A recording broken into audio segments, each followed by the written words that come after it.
The fans make their way into the kids' concourse here at Fenway Park as the Red Sox prepare for Game 1 of a 3-game series between the Tampa Bay Rays and the Boston Red Sox. Welcome inside the broadcast booth, everybody. I'm Don Orsillo along with Steve Lyons tonight. Red Sox just got swept by the New York Yankees, and as we get ready for tonight's game, the Coors Light Cold Hard Facts. So look at the numbers for the Red Sox at this point this year, eerily similar to last year. Yeah, and that's too bad, really, because when you look at the way the team got off in 2014, it wasn't good. It was pretty rough. A lot of optimism around this team this season, but look at the numbers. They're almost identical. In fact, the pitching ERA-wise has been even worse. So obviously, things need to change because last year everything went south from that point. The question is, at this point, what do they need to do better? Well, I think they obviously need to do everything better, but we're seeing signs of it. Some of the pitching has been better. Miley had a pretty good start last time. Justin Masterson's been pretty solid for his last few outings. Joe Kelly's up and down a little bit, and the offense has struggled at times. The offense needs to pick up the pitching when they have a little burp in their rotation, and then the offense has to stay consistent so that when the pitching is good, they score enough runs to win games. Tonight, they hand the baseball to Clay Buchholz, trying to get the Red Sox back on track. Of course, one of Clay's best outings of the year was against these Tampa Bay Rays in St. Pete. They'll try to duplicate that tonight. We're back with more right after this.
One of the series against the Rays, but it's Star Wars night here at Fenway Park. Red Sox and Rays coming your way as we welcome you back inside the broadcast booth, everybody. I'm Don Orsillo. Well, a tough weekend, no doubt, for the Red Sox, dropping all 3 games to the New York Yankees. And after such a great start to begin the year, the Red Sox are now a game under 500, heading into tonight's 26th game, 12-13. And look at the lineup tonight, Gary Streisky, and something about the outfielders. They all have a little something in common. Yeah, Don, if there's one thing we know about the Red Sox, flexibility means job security. For instance, Blake Swihart, who has the night off, a converted state champion wrestler, now playing catcher, so making converting from the infield to the outfield seem a little bit more pedestrian. Quite frankly, it's not. But for the Red Sox, that is the case for them. And the way John Farrell sees it, that's fine. I think it says more about the players' athleticism and their willingness to embrace some change and ultimate versatility. You know, without the attitude going into those changes, we'd probably be looking at a different alignment, and each fall into that category. So, again, it's the athleticism of the player that allows us to expand their role, and you know, their bat is the one thing you want in the lineup, and because they've been able to adjust positionally, that's where we are now. So 3 infielders now playing the outfield, and really that's not necessarily new to what we've seen so far this season. And Don, I feel like this is the only day and only game I can get away with saying this to them. May the 4th be with them. All right, Gary, thanks very much for this combination. Looking to get it going offensively tonight for the Red Sox. Red Sox and Rays coming your way next on NESN.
Rays begin this series. And what is a terrific night here tonight at Fenway Park. By far the best night game we've had here weather-wise. The weather conditions are brought to you by Benjamin Moore. Temperature is 77 degrees. I'm not sure we've had anything close to this at night anyway. Wind direction out to right field at 23 miles per hour. And the forecast is for partly cloudy. But right now not a cloud above Fenway Park as the Red Sox welcome the Rays to town. And Clay Buchholz about to take the hill here for the Red Sox as Boston trying to turn things around tonight in this first game of the series. As they take the field, let's take a look at the Tampa Bay Rays starting lineup. It's brought to you by your New England Chevy dealers. Leading it off is Kevin Kiermaier. He's in center field with Steven Souza Jr. in right, batting second. James Loney at first base with Evan Longoria at third base. David DeJesus in left with Logan Forsythe at second base. As Drupal Cabrera, shortstop, bats seventh with Joey Butler, the DH eighth. And Rene Rivera does the catching and bats ninth. Tonight's Red Sox starting pitchers presented by your local New England Audi dealers. Clay Buchholz making his sixth start of the year. He comes in at 1-3 with a high of 5.76 earned run average, 33 Ks to 8 walks, and opponents hitting at 295 against Clay. Against Tampa Bay on April the 23rd, he ended up with a no decision, but might be his best outing of the year. 6 innings, 1 run. He struck out 10 along the way. And the Red Sox defense is brought to you by Southwest Airlines. Sandoval, Bogarts, Pedroia, and Napoli around the infield. And there's your outfield. Ramirez in left, and the aforementioned infielders now playing center field. Mookie Betts and Holt in right field. Sandy Leon's the catcher, and Buchholz, tonight's starting pitcher. Well, the umpiring crew for this series, Trip Gibson has a plate calling the balls and strikes. The crew chief, Brian Gorman, at first base with Mark Carlson at second base, and Mike DeMuro, he's the umpire at third. Well, John Farrell weathering the weekend, and a very difficult weekend. Close games on Friday and Saturday. Last night trying to come from behind, down early in last night's game, and as a result the Yankees now have a 3-game lead atop the American League East ahead of the Orioles and these Tampa Bay Rays. The Red Sox are now 12-13. as Kevin Cash at the helm of the Tampa Bay Rays just had an unusual series in that they were at home at Tropicana Field over the weekend, but they were not the home team. Of course, the series being moved from Baltimore to Tampa Bay for that series this weekend. Such a scary situation, not only for the Orioles and other ball clubs, but also the Red Sox when they were in town with the rioting that was going on. That precipitated the move down to South Florida to get it going. So Clay Buchholz ready to get it going tonight. Kiermaier, Souza Jr. and Loney scheduled to bat here in the first inning. When last we saw the Rays, they were struggling mightily in scoring runs and still offensively having their problems. Kiermaier leading it off. He is not one of them. He's hit at .296 so far in the year and fouls the first pitch back to the screen.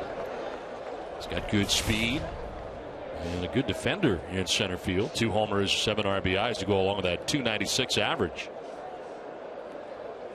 Not really a leadoff guy, but they don't have one now. DeJesus couldn't get it done. He's been terrible lately. And Jennings now on the DL, hurt his knee. When last we saw Kiermaier, when the Red Sox were down in Tampa Bay, he was hitting like 7th and 8th in the lineup. I couldn't believe that. Kiermaier hits it on the ground towards Pedroia. Slowly rolled for the first out. So 1 down, and it brings up Steven Souza Jr.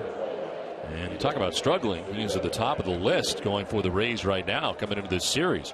He is hitless in his last 17 at bats, and in the last 17 at bats, he's had 12 strikeouts over that span.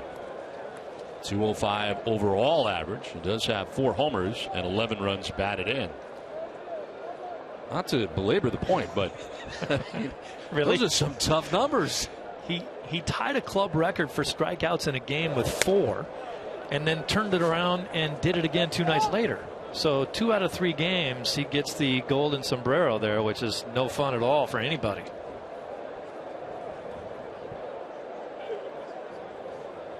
And Buchholz trying to bust him in and ends up grabbing a lot of the plate and getting it in there for a strike.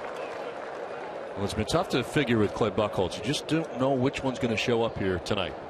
Well, pace of play is always something that you talk about with Buchholz, and at least right now he's getting the ball and firing it back in there. Where's that? Appeared to be right on the corner. Didn't get the call from Trip Gibson. Well, this is a good looking pitch, as you talked about before. It's got every bit of the plate, ends up on the corner, doesn't get anything out of it. See how Clay reacts to something like that.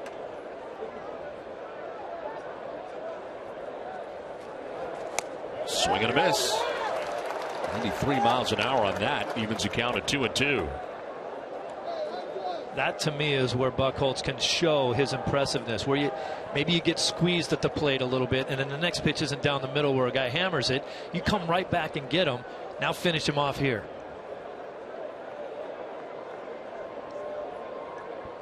Because I think this guy can strike out every once in a while. 2-2 pitch. And the breaking ball in the dirt. He's not chasing. Full count. Rays this season have had a number of guys bat third. Tonight it's James Loney. The 3 spot in their order does not have a home run this year. And their 3-4 spot have only 1 home run. Wow. Longoria's got 1 batting in the cleanup spot. There's a swing and a miss, and Souza strikes out. First strikeout of the night for Clay Buchholz. Well, that looks to me right there like a cut fastball, just a little late break. Gets away with it right there. Now, we've talked a lot about Buchholz, and John Farrell said he needs all of his pitches to be effective. I'm not a big fan of that cut fastball. I think he gets in trouble with it a lot. I like his overhand curve a lot better. He's got a good changeup. Throw that sinking fastball. He got away with that cutter right there. Now, last year it appeared his trouble came from a lot of changeups that were left up. It appears the changeup this year, for the most part, has been down. This is lifted to left. Ramirez on the run, and Hanley drops the ball in and out of the glove as he hits the wall. And to second base goes Loney. So Ramirez, who appears to be injured, made the catch back into the wall and then jarred the ball loose. And grabbing his left arm right now as they come out to check on him. And that left wrist. A great effort there. That's got to be an out. It looked to me like he had it long enough before he hit the ball, hit into the wall, and then that left wrist, watch right where his glove hand, trying to brace himself, or maybe the elbow. I would say that's a catch, wouldn't you, Don? It's a couple of steps with it in his glove. That is a catch. Yeah. I mean, that's the old football rule, you know. He had a couple steps down before he got hit. That's got to be a catch then, isn't it? Juggling it in here, though, is the question. I don't think so. No, it looks like he had it for the 2 steps. And right now the concern is on the health of Hanley Ramirez. Rick Jameson, the head trainer out there, along with John Farrell. This may take a little while. Obviously, you're going to worry about the health of your player before you decide to make a challenge. And John Farrell's out there looking at Hanley. Concern of his teammate David Ortiz as well. And Hanley to his feet. So much talk about Hanley playing left field and not doing it all that well. He got a great jump on that ball. That's a scary catch to make for exactly the reason why we're looking at it right now. And he made that play.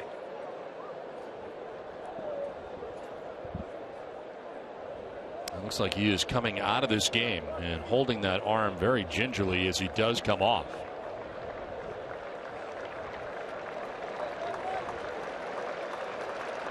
This is not a guy in the middle of your order that you can afford to lose.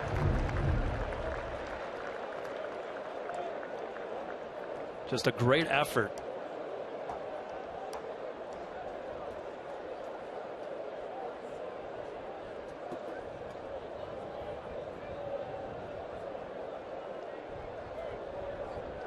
That could be obviously any number of things up that left side.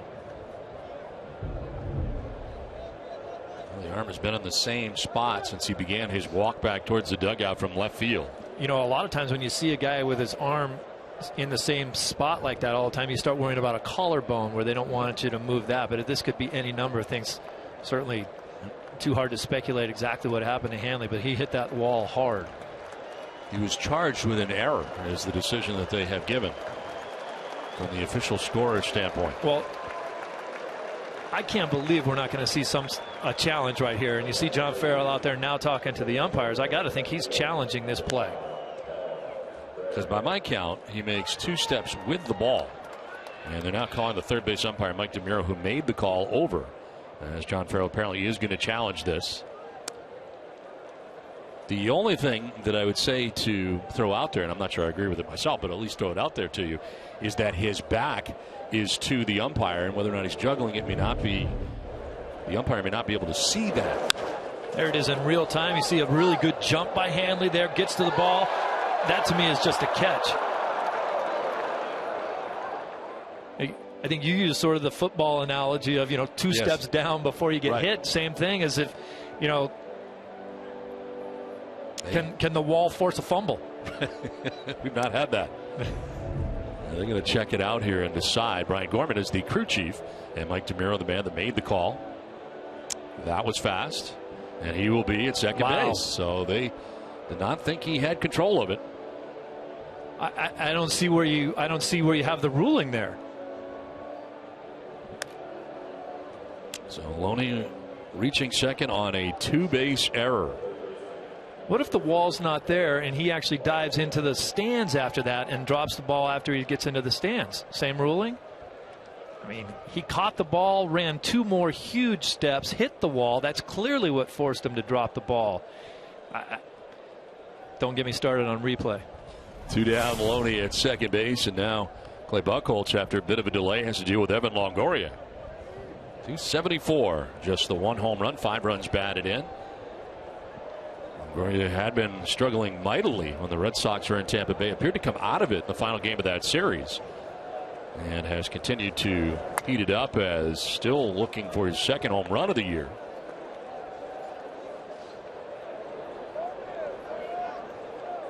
Two hits shy of 1,000 for his career. Only 2 other Tampa Bay Rays have had 1,000 hits with the club: Carl Crawford and Ben Zobrist. Zobrist surprised me on that list. I didn't think he'd have 1,000 hits, but he is the 2nd guy. And now Longoria tied for 4th in the American League in doubles with 8. He was hitting at 186 on April the 21st when the Red Sox were at St. Pete. He's got it up to 274 now as he grounds it foul. Buchholz early in this start doing a good job of working both sides of the plate and staying out of the middle of it. Look at his pitch arsenal for the year. 69% fastball, 17% breaking balls, and 14% of the time changeups.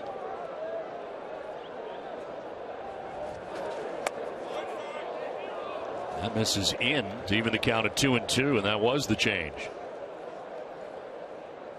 He's not going to want to be in that location with the changeup that high. Got to get that thing down around the ankles to get a guy to swing at it.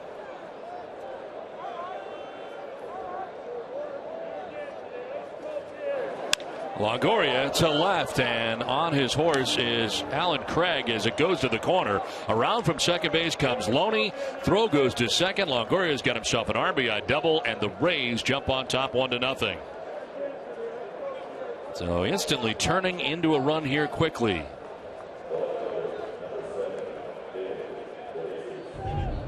Take a look at this pitch again. Once again, this is another cutter, and that does stay right out over the middle of the plate. You see where the location is, you know, right up around the numbers and the letters in your front there. That's a happy zone for Longoria.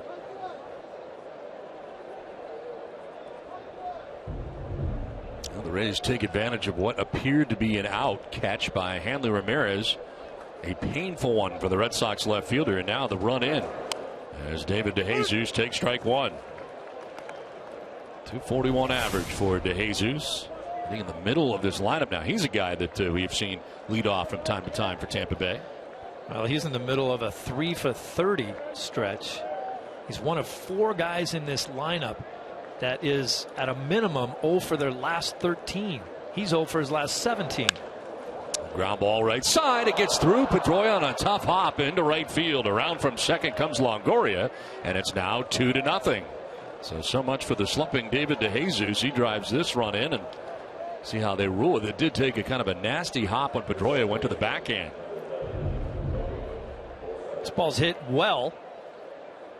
Normally you think Petey's going to just suck this right up out there, but what's that second hop right there really came up on him. You could see almost defensively he's going down to try to get his eye level closer to that ball, and it just takes a funny little skip. Well, it is ruled a hit and an RBI for DeJesus, and Tampa Bay now on top 2-0. All of this coming with 2 outs in the inning. And here is Logan Forsythe.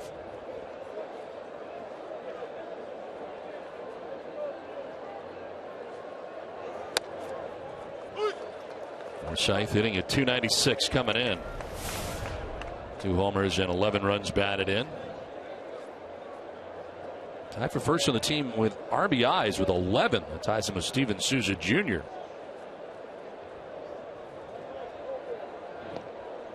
They have now changed. The official scorer has made a change on the James Loney error that had been charged to Hanley Ramirez. It has now been changed to a double.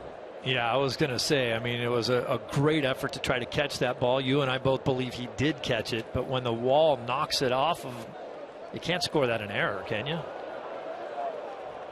Apparently the official scorer has changed his mind on that, so it is a double for Loney. 3 hits in the inning now.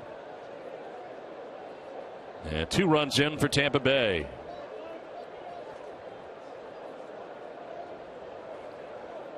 Red Sox in another situation where they start off behind. There's been a lot of that lately. Buchholz jumping ahead 0-2.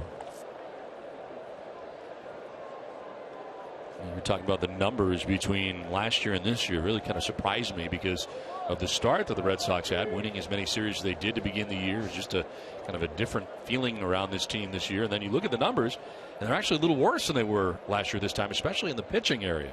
Well, it's gone bad quickly, and those numbers really changed around. Fly ball towards Alan Craig in left. A couple of steps to his left, and he puts it away to end the inning. But the Rays get 2 in the first to take a 2-0 lead.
inning. And take a look at the starting pitcher for the Tampa Bay Rays, Jake Odorizzi, brought to you by your New England Nissan dealers. 6th appearance, 2-2 with the 2.41 earned run average. 26 strikeouts, 8 walks, and opponents hitting at 175 against Jake Odorizzi. Mookie Betts takes strike 1 from Odorizzi. Last time facing the Red Sox, April the 23rd, he was matched up against Clay Buchholz then as well. 6 2/3, a run, 3 walks, 3 Ks, and also with a no decision. We get confirmation in between innings that the umpires, after viewing all relevant angles, the replay official determined that the fielder did not demonstrate complete control of the ball. The momentum of the catch had not ended prior to the ball coming out, and the call was confirmed, no catch. And that comes from Major League Baseball. So that's what they saw. That's what they stuck with. I disagree. When does your momentum end? When you hit a wall. Yes, that's true. It's like asking a sprinter to stop dead on the finish line.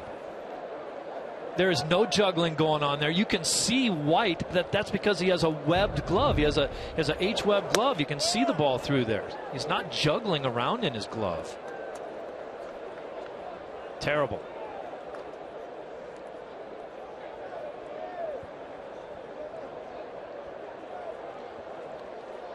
Two. He's going to bounce in. Skipped in. For ball 3, full count. Odorizzi's fastball, he'll run it up there 91, 92. He's got a curveball, and he throws a ton of changeups. 40%. On the ground, tough hop as Longoria gathers and throws to get the speedy Betts at first base. Nice play by Longoria to stay with that for the first out. Well, tonight's Red Sox starting lineup is brought to you by your Eastern Hyundai dealers.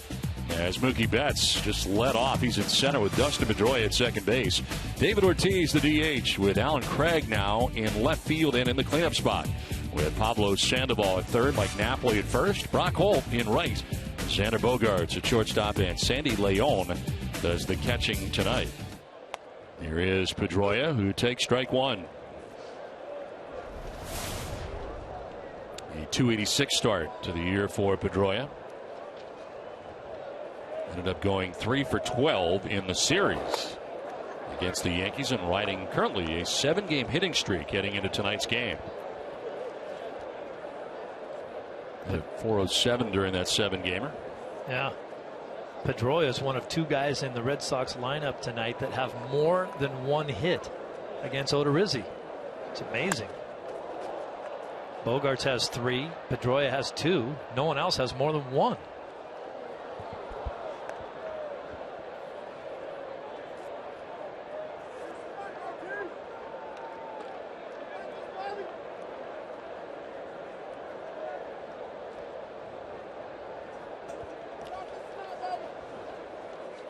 Jake Odorizzi with a 2-2 record, but the ERA at just 2.41.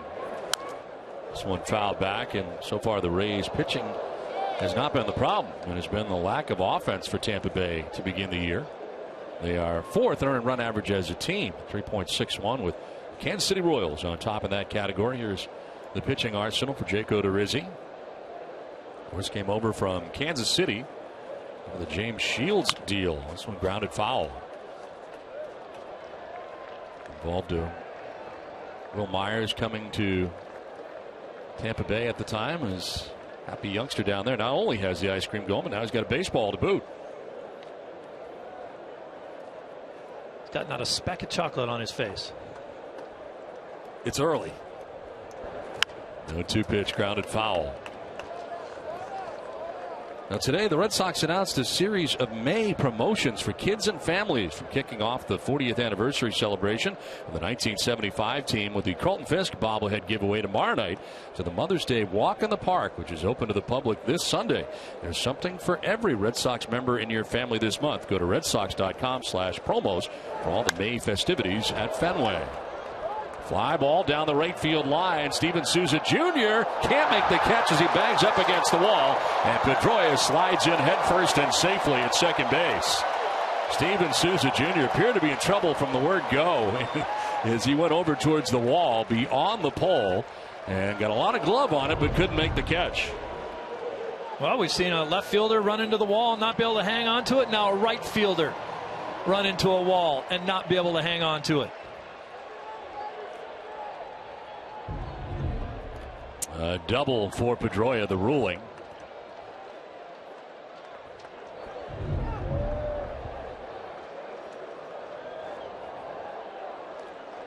It's a tough play to make, but he kind of shied away from that wall. You could see him kind of back out of it a little bit. Then the ball kind of hit him in the heel of the glove. So Pedroia at second, one down. Big Papi the batter. Did he go? They check. No, he did not, says Mike DeMuro. Raising an exaggerated shift on the right side. As Ortiz's numbers coming in.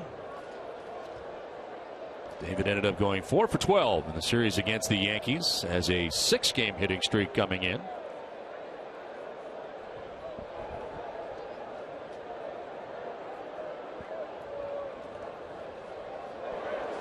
And a swing and a miss on a pitch headed downward. So you can change speeds on him. Good depth to that pitch right there. When you go to swing at it, you think you got a shot at it, and then it just drops down towards the ground.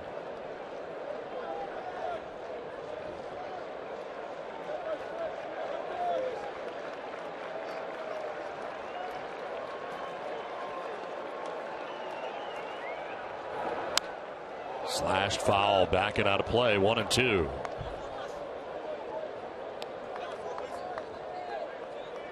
Jake Odorizzi with his 12th straight start tonight against an American League East opponent. Last time he started a game outside the division was August of last year against Detroit. During this lengthy span against American League East teams, 4-5 with a 3.86 ERA. AL East teams only hitting at .216 against him. And Ortiz strikes out. David Newitt spins out of the box with the first strikeout for Jake Odorizzi. 2 down. Well, no complaint from Ortiz here. Tries to go up and get that one. Can't hold back. He knows he did not check his swing. Here's the Rays defense now, brought to you by DraftKings. Longoria, Cabrera, Forsythe, and Loney around in the infield. Out in the outfield, left to right, to Jesus, Kiermaier, and Souza Jr. Rivera behind the plate, and Odorizzi is your pitcher tonight. 2 down, and Pedroia at second base. Here is Alan Craig, who is not in, of course, the original starting lineup tonight, coming in with Hanley Ramirez leaving with an injury after crashing into the wall and left. The letter of the law on that play for Ramirez is that you have to voluntarily release the ball after you catch it. But I just think there are certain instances when you cannot. And I don't think that necessarily means that you did not have control or didn't catch the ball. What if you had run 10 steps and then hit the wall and dropped it? Still no catch? Doesn't make sense to me. Oh, one pitch hit hard on the ground and picked by the shortstop Cabrera. Nice play by Asdrubal Cabrera to get Alan Craig. Red Sox lead Pedroia in scoring position. Rays lead it 2-0.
TC poll question. Which Star Wars character is your favorite?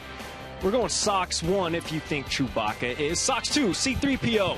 Sox 3 for R2-D2. Or Sox 4 if it's Yoda. Text your answer to 536-536. Message and data rates. Those may apply. Text help if you need it. Visit NESN.com/terms for all that fun legal stuff. Guys, my vote. Chewbacca. It's pretty good. Now, you had the chance to meet Chewbacca before the game. That had to be quite a thrill. It was. He wasn't that talkative, though. Didn't have much to say. Sort of sounded like Stryker right there. As Drupal Cabrera just made the play defensively last inning to end the inning. Actually threw out the first pitch. This was impressive, too. He was larger in person than I thought he was. Excellent pitch.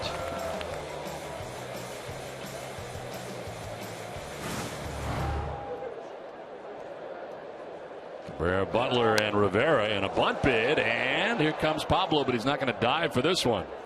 Some dive earlier on the homestand on a bunt bid, and this time it lands harmlessly in foul ground. Well, I think you only dive for a ball if you think you have the potential to catch it, and he was nowhere near that one. So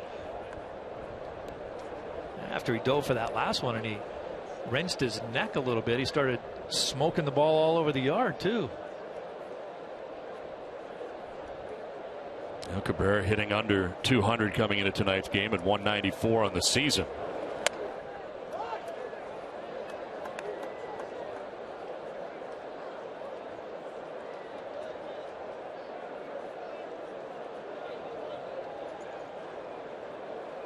Outfield straight away on Cabrera, former Cleveland Indian, spending the bulk of his career, and he's going to ground one through the right side.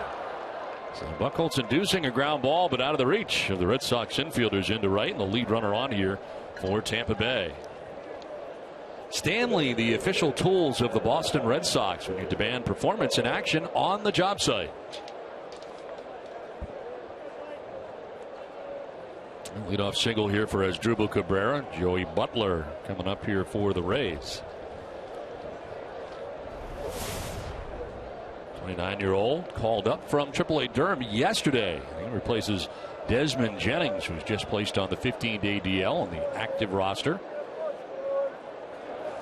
This one fouled straight back.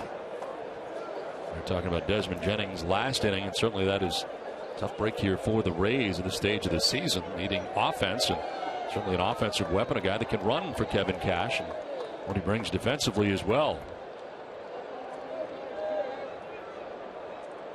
Joey Butler becomes the 37th different player and 12th different rookie to play for the Rays already this year. Here's a drive to deep left field, and that ball is going to be gone into the monster seats. Joey Butler hits a 2-run home run, and Tampa Bay jumps out to the 4-0 lead.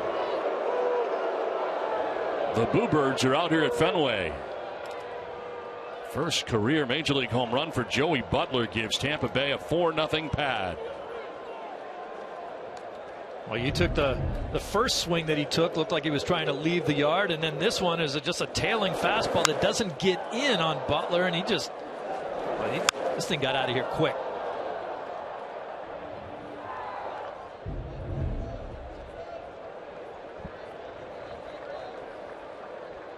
Third home run given up by Buchholz on the year.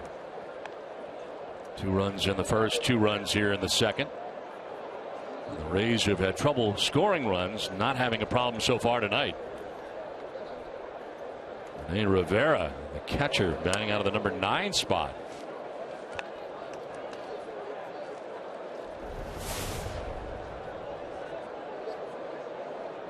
Hitless in his last 13 at bats.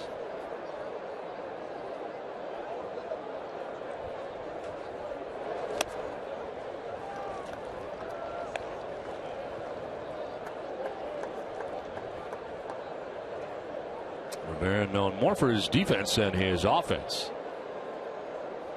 Last year, throwing out base runners at 31.3% on the year, 31 of 99 attempting to steal against him. As he grounds it foul, still 2-2 now to Rene Rivera.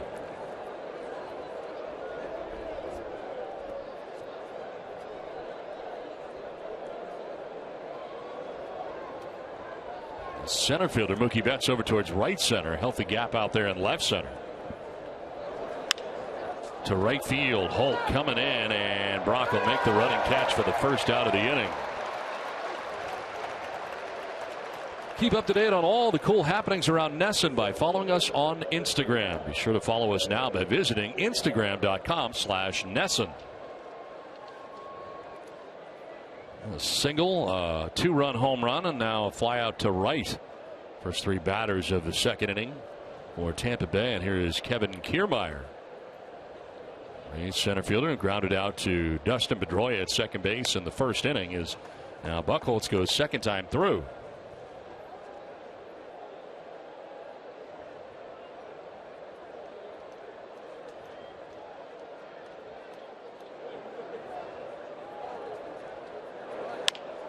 To Pedroia again. Kiermaier once again grounding out to the Red Sox second baseman. 2 down.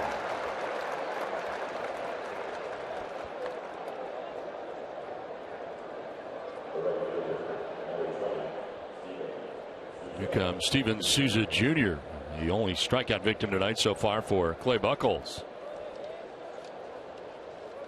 Last time Clay faced Tampa Bay, his highest strikeout total of the year. First time in his career that he had 10 or more strikeouts in 6 innings. He had 10 Ks in 6 innings against Tampa Bay. Brian Gorman says that he did not offer here in this instance. And that was a pitch right there that was working very well for him. The overhand curveball.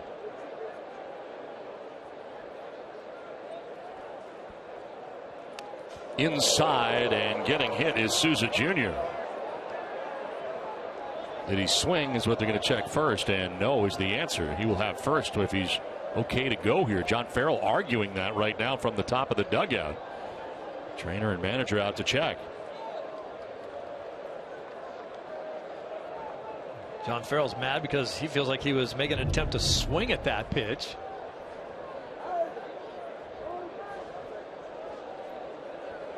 Gets him right on that right forearm. Here it is from the side.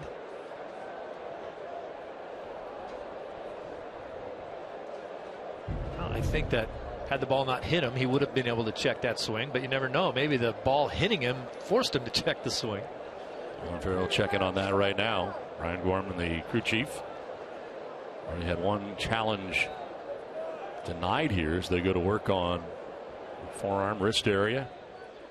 You know, it's just another situation. This pitch way in off the plate to a guy who's 0 for his last 18.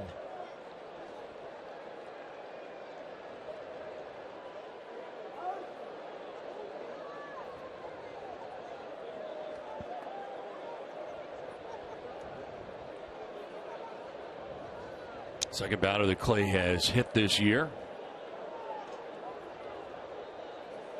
And a total of 10 batters a year ago. Ace Ticket, the official Red Sox ticket partner, has the best seats at the lowest prices to all the games at Fenway. All the 200% guarantee. Right now, Ace Ticket has special savings on all Red Sox games, including the Yankees. Visit Ace Ticket or call 1-800-MY-SEATS. The Colts continues to warm up here.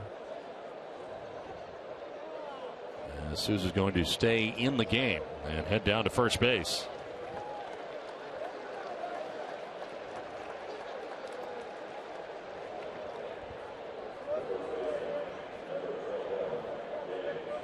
So the hit batsman with 2 down in the inning. And it brings up James Loney. Only doubling in the first inning. One now of 5 hits that the Rays have gathered in this contest. James Loney, not one of the guys in this Tampa Bay lineup that's been struggling. In fact, he's hitting over 300 now since he came back off the DL. And a solo home run yesterday. Something he's not known for, really, home runs. Wei-Yin Chen giving up that home run yesterday for Baltimore. There's always kind of the knock on James Loney, I guess, when he was a member of the Dodgers. A guy that, well, he could hit, but not for power necessarily, even though he's a pretty big guy. Yeah, he had a really natural opposite field swing, and he used to just wear out the left center field gap.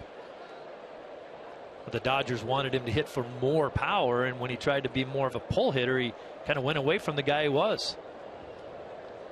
He used to hit 12 to 15 home runs and drive in 80, and for a lot of teams they'd be happy with that. But they saw him as a middle of the order hitter and wanted him to pull the ball a little bit more often and hit it out of the park.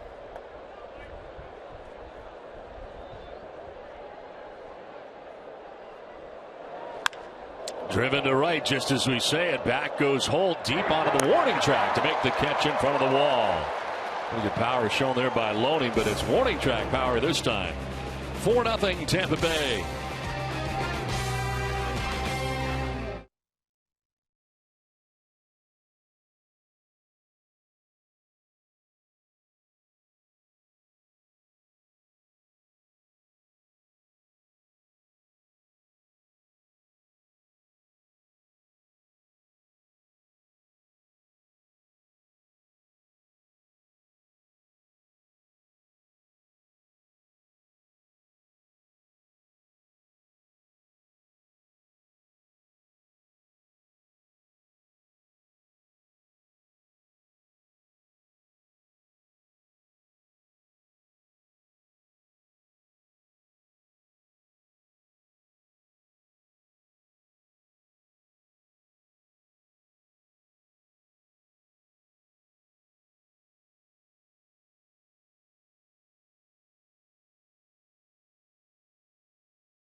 Election here. Well, I think they're just trying to get on the same page, and he's probably saying, look, is he hitting his spots? Are you guys mixing up pitches enough? What's going on out there? Because too many runs are being scored again. Bottom of the second inning with the Red Sox trailing by 4 as Pablo Sandoval takes the strike at the bottom of the zone to even the count. Sandoval, Napoli, and Holt expected here in the inning. Pablo's numbers: .326 average to start the night. Battles it foul off to the left.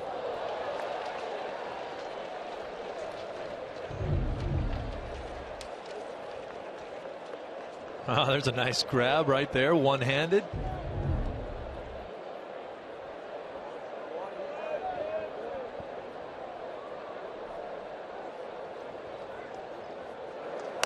Sandoval takes strike 3 over the outside corner. Nicely placed 92-mile-an-hour fastball. Second strikeout for Odorizzi of his outing.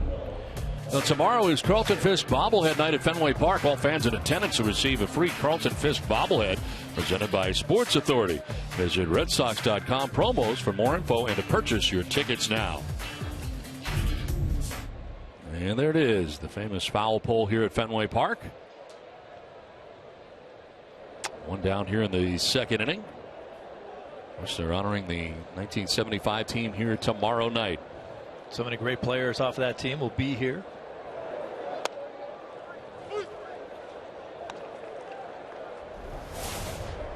Mike Napoli, 13 for 76 on the year, hitting at 167. As he takes another strike and is quickly down 0-2. Got his second home run of the year last night against the Yankees. Fly ball foul off to the right, out of play. Gulf Electricity, they're powering Fenway, the home of the Red Sox, and they can power your home for less too. Visit gulfelectricity.com today.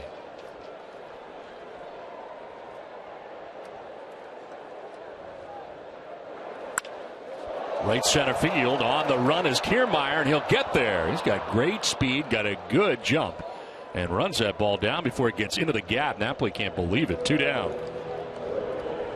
Napoli just 2 for 14 on this homestand. His 2 hits are both power hits, a home run and a double. This looked like a double in the gap, and Kiermaier runs it down. Nice play. Boy, for some of the Red Sox hitters that are going poorly right now, they've had a lot of balls hit where, man, step here, step there.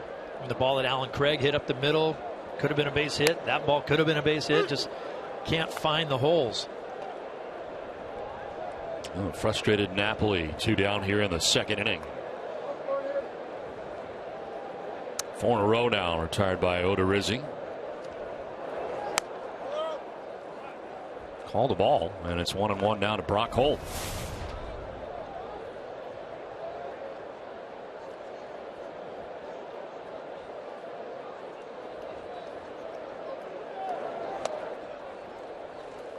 One thing pretty impressive for Odorizzi is a guy who does not really throw all that hard. 92 is where he tops out. Hasn't given up a home run all season. Has a really good differential in speed between his fastball and his changeup.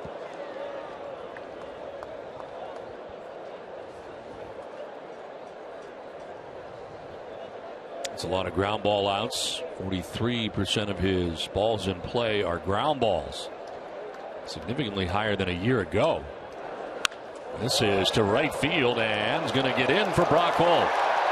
Souza Jr. going back to the corner to play, and Holt's thinking 3. Heads in that direction, and he will get there without a problem. Into a slide, a 2-out triple for Brock Holt.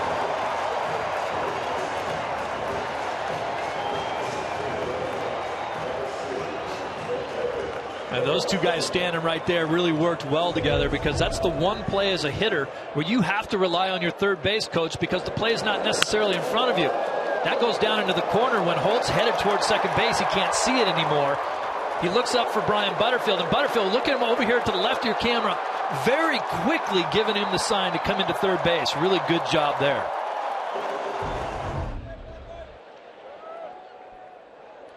So 90 feet away, 2 down in the inning, a chance here for Xander Bogaerts.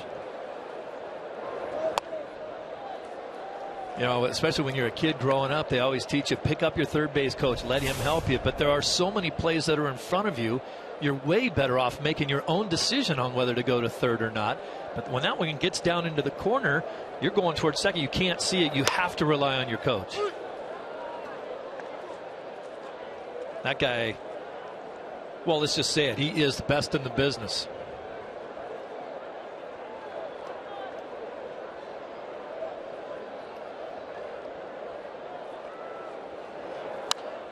Fouled off to the right, out of play, and it's 1-2 now as Odorizzi jumps ahead. Bogaerts has had some success against Odorizzi in the past. This is where he can get tough. I think Sandoval was kind of looking for a changeup, and he blew him away with a fastball. A couple of really good weapons. You can go up in the zone with a fastball or throw that good changeup here, and it's tough to guard against both. Goes the other way to right field, and that's going to get in for a base hit. From third comes Brock Holt with the first Red Sox run of the night. Now it gets away. Back into the corner. And Bogaerts is going to run a while. He'll be stopped at third base. As a run comes in for the Red Sox, it's now 4-1 Tampa Bay. And Steven Souza Jr. unable to corral that ball as you get by him into the corner. And the danger you have here playing right field at Fenway Park. Well, that's a good piece of hitting right there, being able to get up on top of that fastball away from him down into the corner. Souza's had quite an adventure out there. That's probably going to be a double with an error. Guess they're scoring at a triple. I guess you just don't have to catch the ball if it comes to you in the outfield anymore, huh? Got no leather on it out there in right, and it is a triple for Bogaerts and an RBI. his 11th RBI of the year. Now Sandy Leon, the catcher. So Petey hit a ball down into the corner earlier in the game that he clanked up against the wall, and this one he just doesn't catch at all, and he comes away with 0 errors on either play. Gotta love this game. On the ground with a shift on to Forsythe, and that will be that as Leon grounds out. Red Sox get a run back, 4-1 Tampa Bay through 2 from Fenway.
Dreams come true for the families of New England. We thank Hood and we salute the Red Sox Foundation.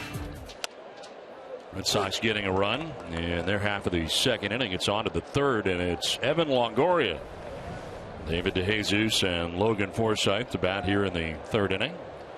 Clay Buchholz giving up 2 in the first and 2 in the second.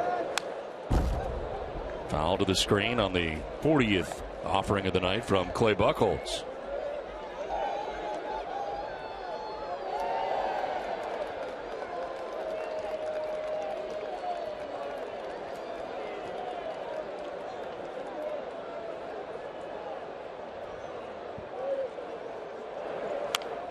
Number foul remains 0-2.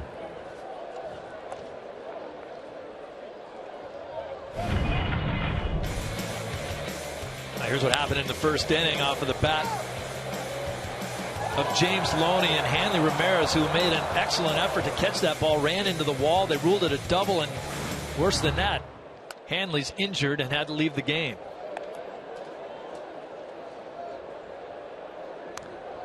Well, Craig has been in the game since. Now, in the past, and we're not saying it is necessarily a shoulder, and you don't want to speculate at all, but he has had shoulder issues in the past, has Hanley Ramirez. Jeez. Almost getting the hands of Longoria, but fouled off. Or did it get him? Oh, my goodness. How did he? It did get him, apparently. Was he swinging? Yes, he was. Brian Gorman says he went around. So Longoria is going to have to come back. So this time, the batter offered. Now Kevin Cash going to come out and argue. In the active swinging, Brian Gorman says, as they appealed at first. Once again, that ball so far off the plate inside to Longoria.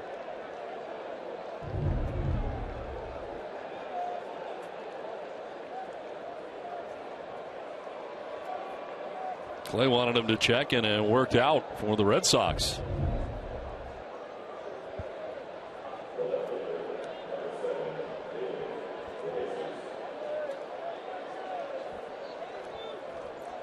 So it is strike 3 to Longoria, and that is the second strikeout for Clay Buchholz. So a painful strikeout for Longoria in a couple of ways. He strikes out and he also gets hit. But David DeJesus is going to take a breaking ball for strike over the inside corner. It was an odd strikeout there because I thought at the very least he had fouled that off. I thought it got in on him and jammed him. You get nothing.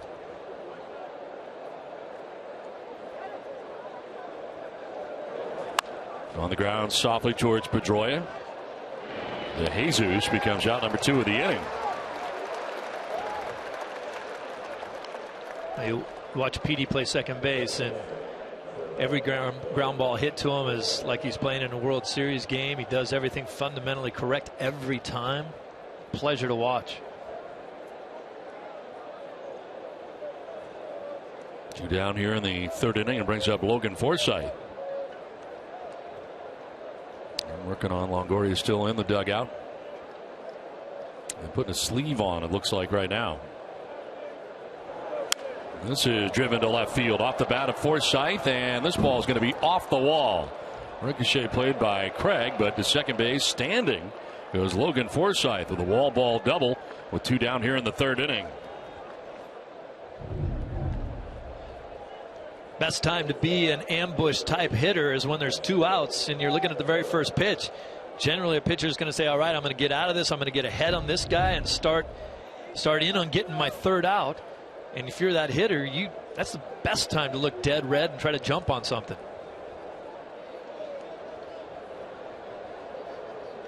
In scoring position with 2 down as Drupal Cabrera now singled right field in the 2nd. Came around to score the 3rd Rays run.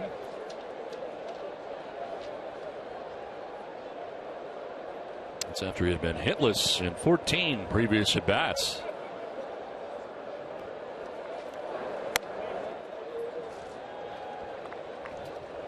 Play daily fantasy baseball for free with the official partner of the Boston Red Sox. Enter promo code NESSN for a free game at DraftKings.com. That's promo code NESSN at DraftKings.com.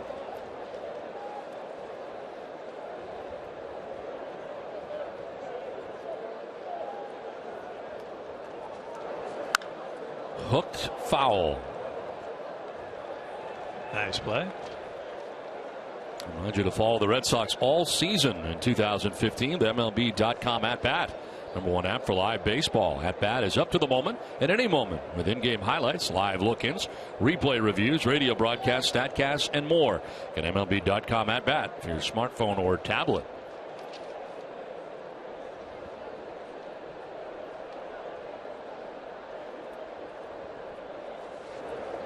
Cabrera to right field. Holt coming in, but that's going to fall in for a hit. They are stopping Forsythe around 3rd, and that throw off the mark. Now trying to get to second base, and doing so safely is Cabrera. Throw went to the plate. He went to second base. They held up the runner at 3rd. Thought they may try it, especially with 2 outs in the inning. Yeah, you know, Brock Holt's gaining a reputation as a guy who has a pretty strong throwing arm out there, but look at the location of the pitch here. It's just, they want it dead ends off the plate. He's already jammed a couple guys, hit a guy, and he just doesn't get it in here. Cabrera, one of the guys in this lineup that really hits Buchholz a lot. Just look where they're wanting that so far in, and that's just a cutter that hangs out over the middle of the plate. It's a jam shot, but you're just catching too much of the plate right there with 2 strikes. So for Cabrera, his first hit the last 18 at bats with runners in scoring position, and unfortunately it's against Clay Buchholz and the Red Sox. It's credit for a single, takes second on the throw. Forsythe advanced to 3rd and the base hit to right, and again a 2nd and 3rd opportunity here for Tampa Bay, and all this coming with 2 down in the inning. Cabrera now 6 for 12, 6 for 13 rather, against Buchholz. A couple home runs included in there, so he's got him figured out. 2 down, 2 on, and Joey Butler, the DH, got his first major league home run last time up against Clay Buchholz. As he takes strike 1.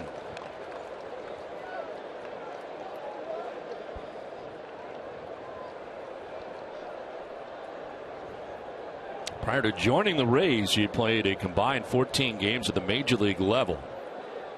8 with the Rangers and 6 with the St. Louis Cardinals.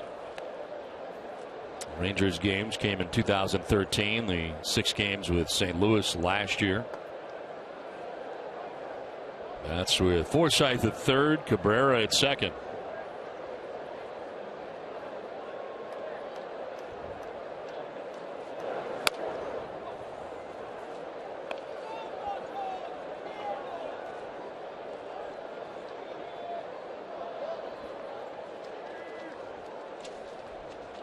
Buchholz has to get out of this inning without giving up any more.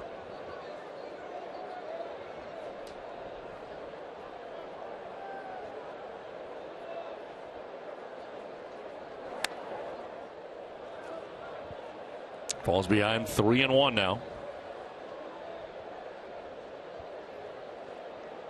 Well, I'll tell you, I'd be very careful with this pitch. I mean, this kid just got here, but he just hit a ball into the seats, and he looks very comfortable at the plate against Buchholz.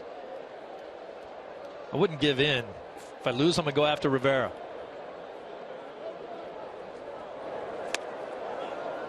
Did he go? They check. No, he did not, says Brian Gorman, and that is walk number 1 allowed by Clay Buchholz, and it loads the bases. Look at it for the side, see if he checked it. Looks pretty good.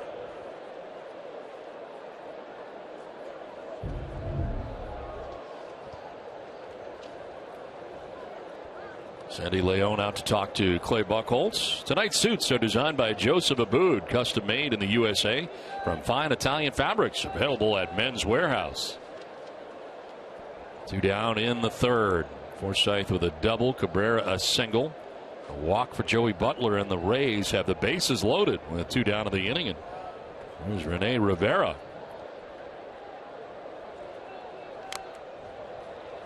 They're lining out to Brock Holt in right field in his only at bat. 2 for 9 in his career with the bases loaded. Does not have a grand slam. He is 0 for 4 this year in that category.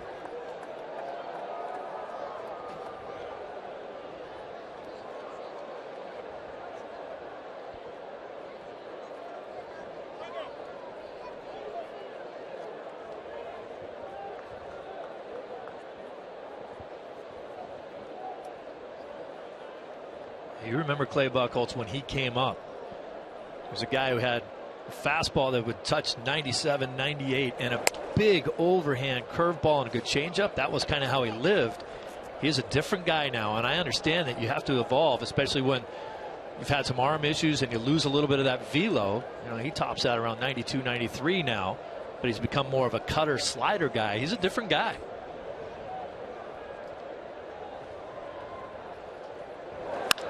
On the ground, foul. And you think about his no-hitter in his second start of the major leagues, and last out he had against Nick Markakis that night was a big looping curveball that he got him on. We were talking about the cutter before the game. You're not enamored with that pitch. I haven't been over the last couple seasons that I've seen it. And you remember the game that he had down in Tampa Bay. He struck out 10, and he got a lot of them on the overhand curve.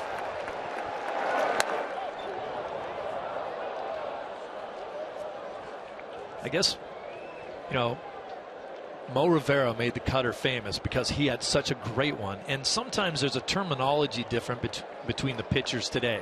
Sometimes a guy will say, I have a cutter, but what it really is a slider. Because a cutter is supposed to break about 6 to 8 inches. And you see guys, their slider are breaking a lot more than that. But if your cutter isn't working, all you're doing is taking about 5 to 6 miles an hour off of your fastball. This will get away, but unable to come in from third base is Forsythe. He thought about it, but then put the brakes on as Leon runs to get it.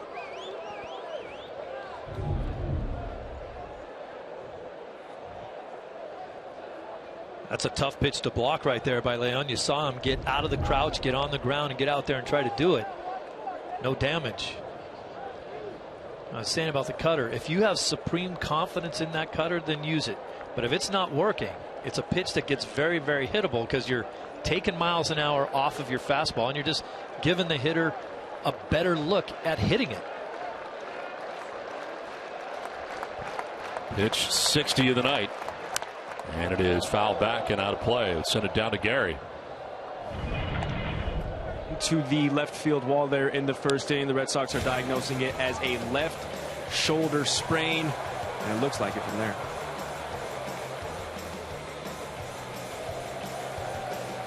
Well, thanks for the information there, Gary. That's something that certainly everybody's been worried about, and given all the possible scenarios, that might have been the best one. Just a little bit of a sprain. Fouled off to the right again. We'll do it again. The runner is getting a start here. The full count, 2 outs. Bases loaded for Tampa Bay. Big spot in the game here. The Rays and open things up here. Red Sox trying to keep it a 3-run deficit. The 25th pitch of the inning coming up here for Clay Buchholz.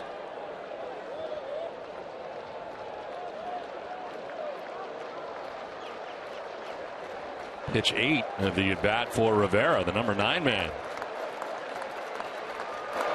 And he got him. A strikeout for Buchholz when he needed it the most. Third K for Buchholz. 4-1 Tampa Bay.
Into your web, desktop, or mobile calendar program yet?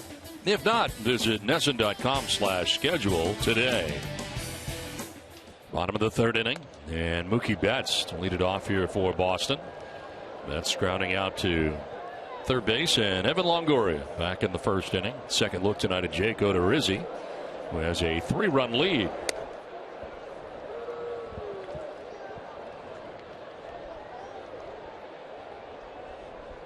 Evan Kiermaier, center fielder, over towards right center field here on Mookie Betts.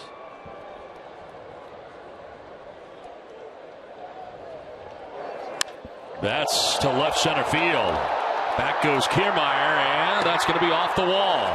Ricochet to Kiermaier, and it is a wall ball double for Mookie Betts to open up the bottom of the 3rd inning.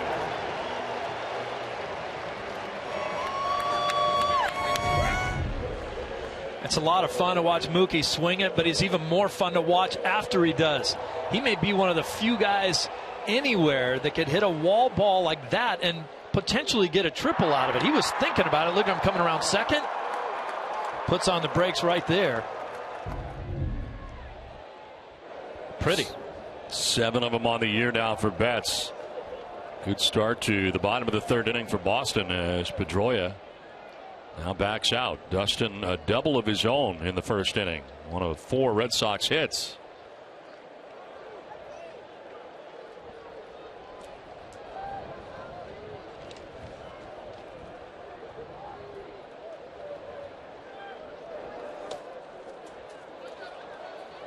It's away, but not far enough away. At least for Betts to try it as Rivera runs it down and behind him. It's a good no-go by Betts right there when the ball scoots away from the catcher, but it scoots directly back.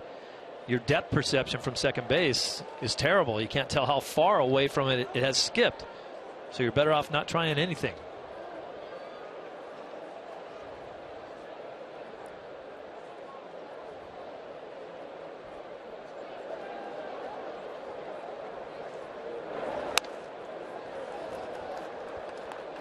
Well, the road was not kind last year to Jake Odorizzi. Finished last year with a 6.32 earned run average away from the Trop. And 14 road starts compared to a 2.62 ERA at home at the Trop. So far this year in 2 road starts coming into tonight, a 3.14 ERA, giving up 5 earned runs in 14 1/3 innings.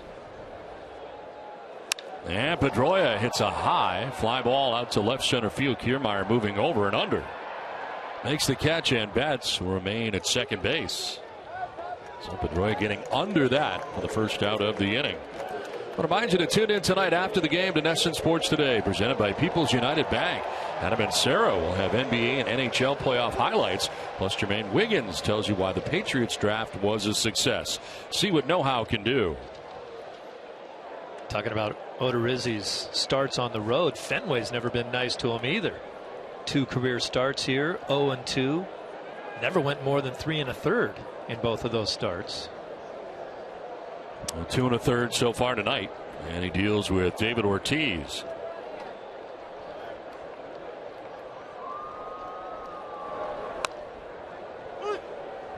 David striking out swinging in the first inning. Rays shifting on Big Papi here. Yeah, kind of a modified shift because you have Longoria over there still trying to. I think that's Longoria there, or is that's Cabrera? No, Cabrera's on the right side. Still has to hold on to Mookie Betts, so he can't move way over there because he can't just let Betts go.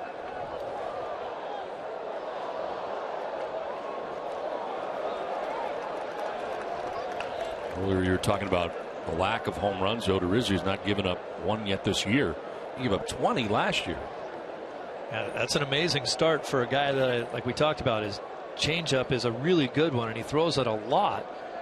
But it's not like he's got plus other pitches. Fastball, 92.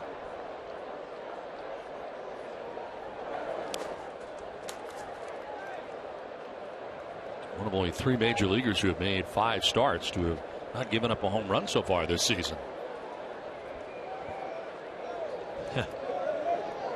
Over the last few seasons, it's really been years of pitching where offense has been down. Boy, the ERAs for some pitchers so far into the season are astronomical, and we're talking about all throughout baseball.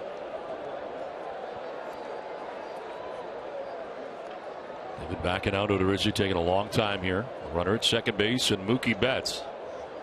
Alan Craig waiting on deck.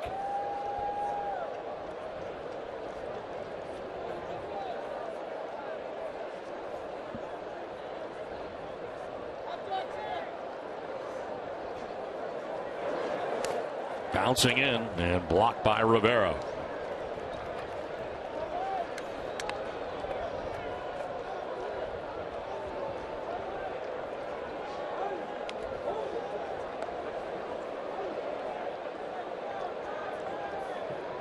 I think what Odorizzi has done very well tonight, and most likely what he's been able to do so far this season, is you'll notice that a lot of his misses are in the dirt. He's not missing up out over the middle of the plate. If he's making a bad pitch, no one's hitting it.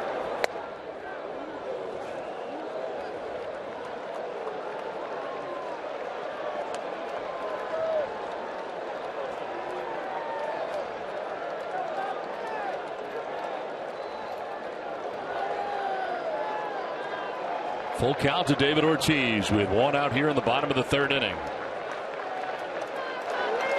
Well, he fouls it off. It gets a piece of Rivera, the catcher.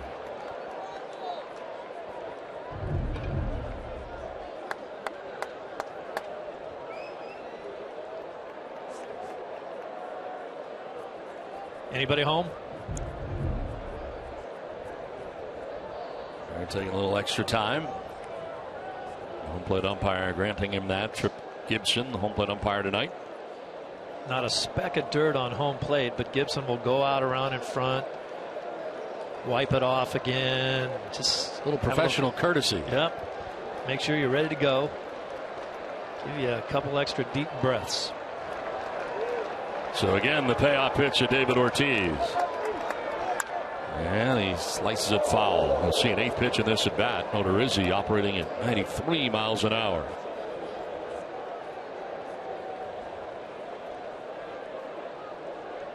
And now heading out is Rivera to talk to Odorizzi. Ortiz patiently waiting. 2 previous pitches were about 85 miles an hour. Then he jumps up there to 93.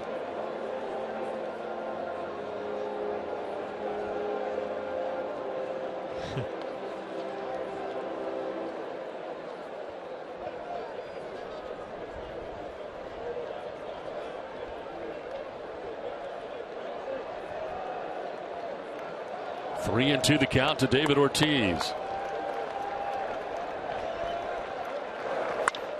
Driven to center field. Kevin Kiermaier going back onto the edge of the track to make the catch. Tagging at second is Betts. Throw goes to third, but Mookie will get there. We're now 2 down. David with a high fly ball back by the 379 marker, but he's out number 2.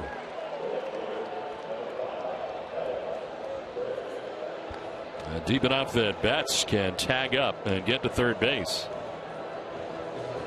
Mookie did everything correctly on that. Initially, when the ball was hit, he got off of second base thinking this might be off the wall or out of the ballpark. I might have to score.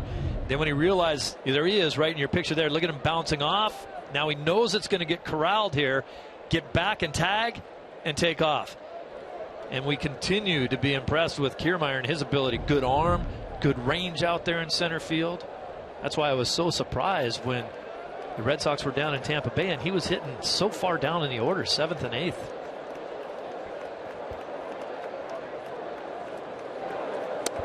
Alan Craig takes strike 1.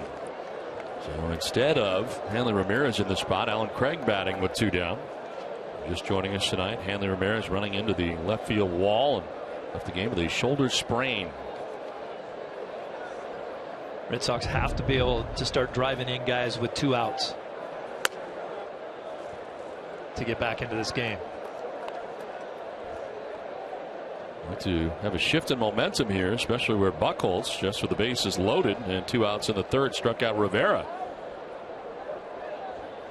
Get out of that major jam to keep this a 3-run deficit right now for Boston. In the dirt, and again, Rivera able to block it. 2-1.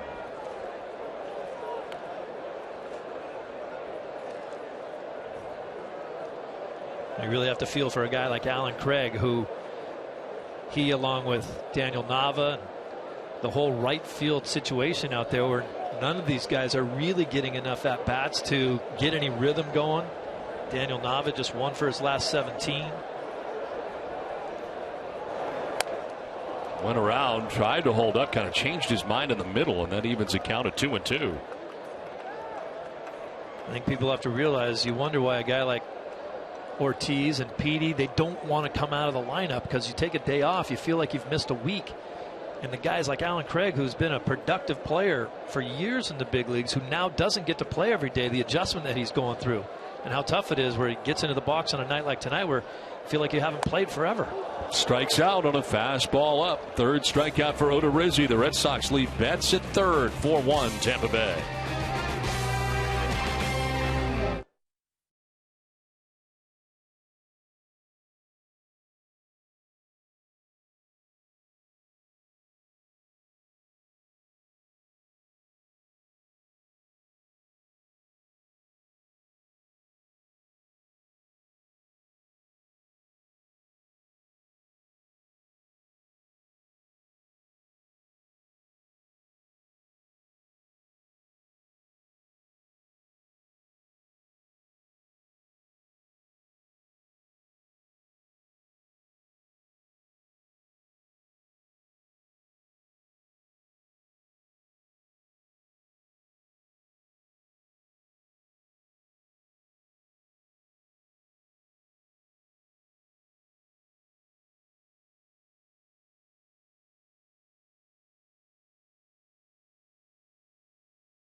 Stories of inspiration and other ways to make every day a big day for your small business. Celebrate with us at easternbank.com/smallbiz. Star Wars night here at Fenway Park needs no introduction. 4-1 Tampa Bay on top of the Red Sox. As a bunt bid that time, and offering Kevin Kiermaier for strike one to begin the top of the fourth inning. Kiermaier, Souza Jr. and Loney expected to bat against Clay Buchholz, who needs an economical inning here. Kiermaier waving at that pitch, 0-2. They're throwing 62 pitches through the first 3 innings. Look at the good run on that pitch, down and away from Kiermaier. Now to right, Brock Holt moves over and makes the catch below the cap high. Get immediate care without leaving the ballpark at Beth Israel Deaconess Medical Center. First aid section here behind section 12 on the lower concourse of Fenway. BIDMC is the official hospital of the Boston Red Sox.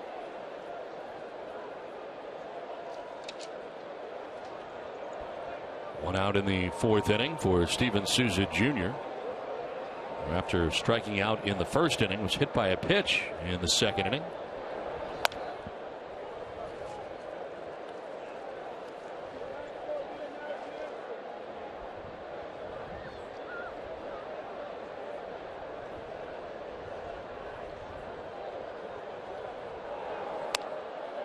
Clay Buchholz in his career against Tampa Bay, 8-6 with a 2.40 earned run average.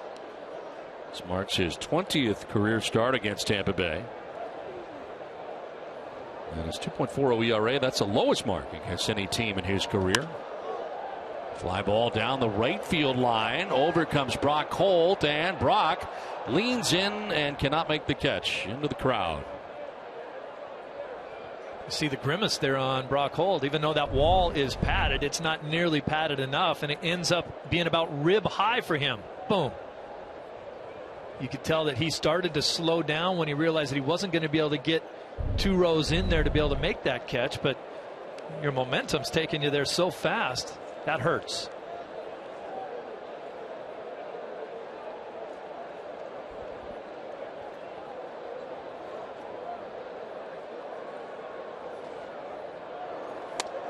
Runs in again. 3-1. Next pitch will be the 70th of the night for Clay Buchholz, with 1 out here in the fourth inning, and James Loney to follow. I think Souza's going through one of those periods where he was actually hoping that ball would get caught, so he doesn't strike out. Wasn't a strikeout. I mean, he's been on a tough run. Don't think you can't get there, man. A foul out sometimes is better than what you've been doing. Well, in this case, he walks, so on for the second time tonight, and that is the second walk allowed by Clay Buchholz. 1-1 on for James Loney. Doubled in the first and scored, then flied out to the warning track in right field in the second inning.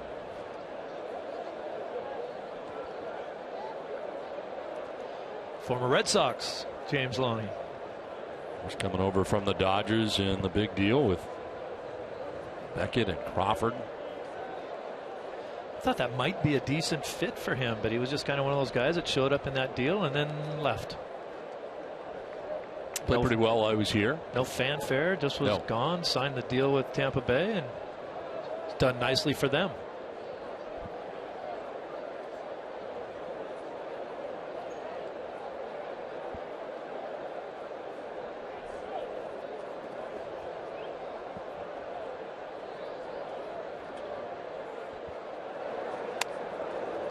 The high strike call to James Loney. Just 75 miles an hour on that pitch. Why did the fit for James Loney not work with the Dodgers before coming here? Well, what we talked about before was they wanted him to juice the ball to right field and hit for more power, and he just became a worse player trying to do it instead of being who he is, he's got a really nice opposite field natural stroke, and he just kind of wears out that left center field gap. Doesn't hit that many home runs, but if you put him in position to drive in runs, he'll do it. It's a huge lead. Taken off, and the throw down is going to be close and in time. Sandy Leon guns down Souza Jr.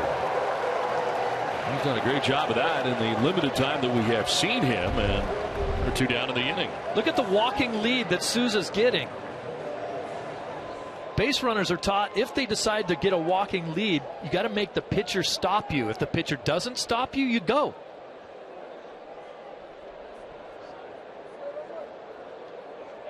He's going to be safe in this on this call. This may be overturned. They're going to get together. Challenged here by Kevin Cash. Looked like the tag was up high, and the foot may be in there first. That's what it looked like. It used to be middle infielders could cheat a little bit, just kind of sweep a tag through there. Look at the walking lead here by Souza. You can see that he was way off the base. And that's, you kind of have to blame Bogaerts on this. It's not that bad a throw. It's inside a little bit, but you got to plant yourself, straddle that bag, catch the ball, and get that tag down on the dirt so he slides into it. You can't be that nonchalant with replay, because if the guy's foot gets in there before you put the tag on him, they're going to reverse it, and the guy's going to be safe.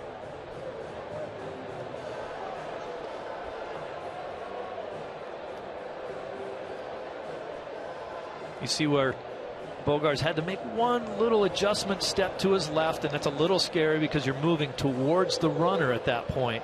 But you kind of reach in there, grab it, and then get that tag back down in there and get out of there. See the one step he's going to take right there? That gets scary for a guy. You think you might get run right over. But you just got to hang right in there and apply the tag.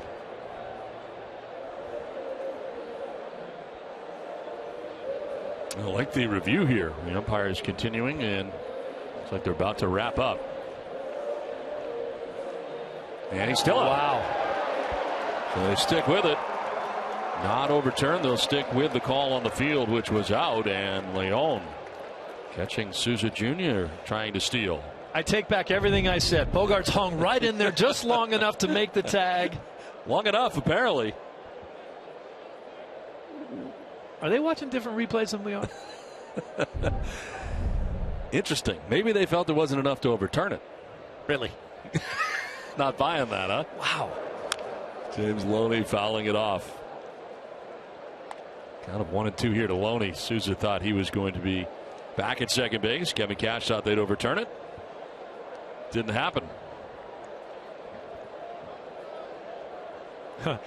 At last we saw, Kevin Cash hadn't won a challenge ever. Right, he was 0 for 10 when we were down there last time. Not sure where he is right now. Hopefully it got a little better for him, but not on that one. Loney strikes out. That is the fourth strikeout for Buchholz. Into the bottom of the fourth, 4-1 Tampa Bay.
Card every day at Eastern Bank. Our business bankers are here for you days, nights, and doubleheaders. To see why we've been named the #1 SBA lender in New England, visit easternbank.com/smallbiz. 4-1, Tampa Bay on top of Boston. Into the bottom of the 4th inning. Pablo Sandoval hitting it off here against Jake Odorizzi. And a swing and a foul tip, 0-2. Conversation in between innings. John Farrell and Clay Buchholz. Words of encouragement there from Farrell. It's 74 pitches through the first 4 innings.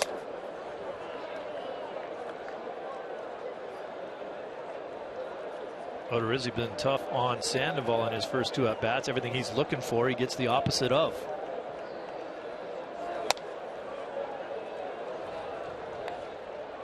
Sandoval struck out swinging in the second. 3 Ks tonight for Odorizzi. Napoli and Holt to follow. Well, protects the plate, slaps this foul off to the left.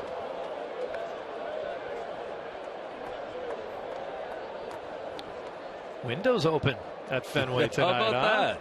This is you know what? This might be the first time since opening day that these windows have been open in the Nesson television booth. There's a ground ball softly hit as Loney will backpedal and tag the bag for the first out of the inning. The fans, do you want to be on Dining Playbook? Billy Costa and Jenny Johnson want to hear what your favorite dish at your favorite restaurant is. All you have to do is send a quick video or photo of your to die for dish and share at Dining Playbook on Facebook, Twitter, or Instagram. Just hashtag top notch. What is your cooking alter ego? Are you referring to Donatangelo? I am indeed. So what would be your favorite follow me dish on Twitter? Huh? I know you've done some cooking, and I just want to know what would be your go-to. My favorite's lobster. Lobster anything. Yeah? Yeah, oh yeah. Little seafood lobster, little seafood pasta. Maybe? Yeah, Right. Absolutely. High fly ball off to the left field side and headed over there is to Jesus. And he's going to be able to make the catch over there as reaching over was a fan. And Napoli is retired. So down in the corner there, and a fan almost interfered with him, but apparently Jesus makes the catch. I saw that ball. The ball will always come back towards the field of play. Look at that. That thing was about 10 rows deep when it went off the bat, but then the way the wind currents work and the way the spin on the ball, it'll always take it back. That's really a lot of tremendous concentration right there. You see a lot of guys give up on that ball moving over there so many times, but Jesus stayed with it, made the catch along the line.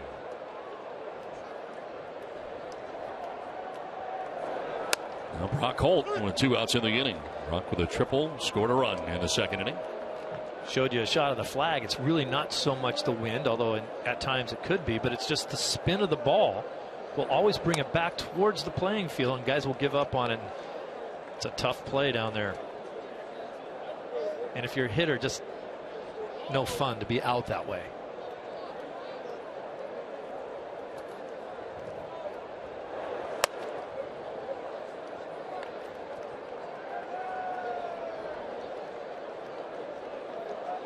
Red Sox held to 4 hits tonight, and Holt with 1 of them.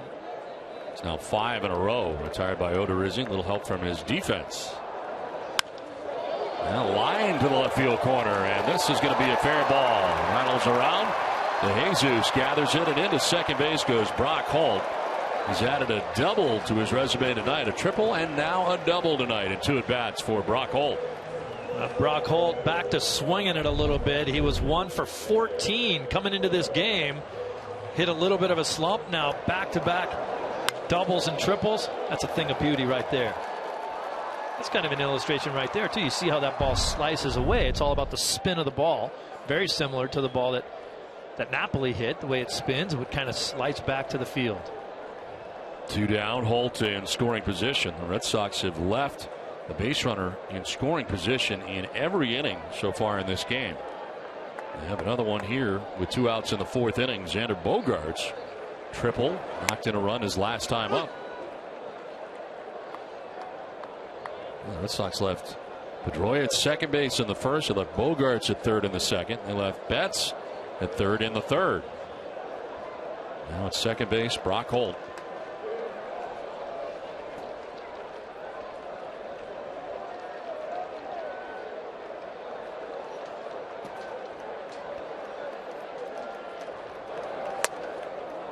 Oh, 0-2. Slider that time. It was headed away.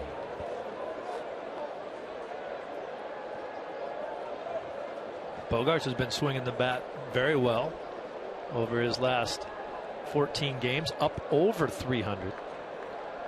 Had the triple earlier in this one.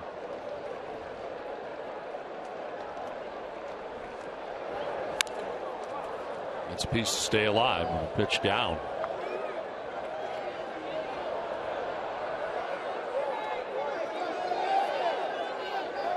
Masterson sending the beach ball back into the stands, and where's Bob Stanley when you need him? Takes care of that.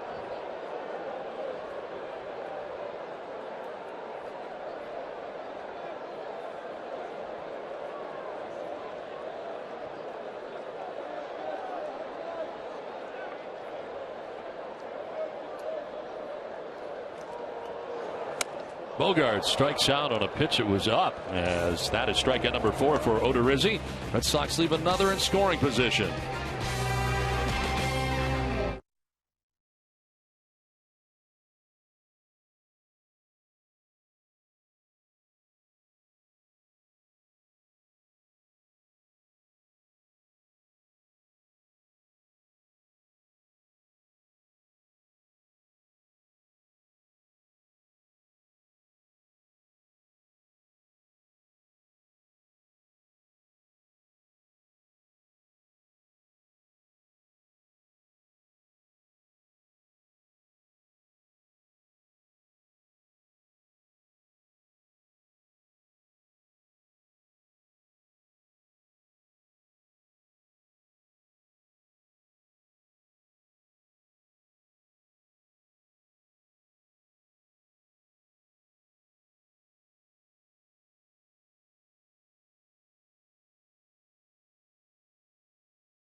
Fourth, and the force is with us, actually. Darth Vader with us right now, which I want to get some clarity, because I thought you guys actually left town yesterday as part of the evil empire, but nevertheless, here you are. The Yankees have a presence everywhere. The empire is everywhere you turn, and we're just checking up on the Red Sox. Good stuff. All right, so we have the original entourage, really. Manny Pacquiao had Jimmy Kimmel, Floyd Mayweather had the Burger King. The Stormtroopers, this is the original, the real deal entourage that we're rolling with tonight. There are probably a dozen or so shiny whites with me. These are my 2 honor guard that I have with me, well polished and shiny.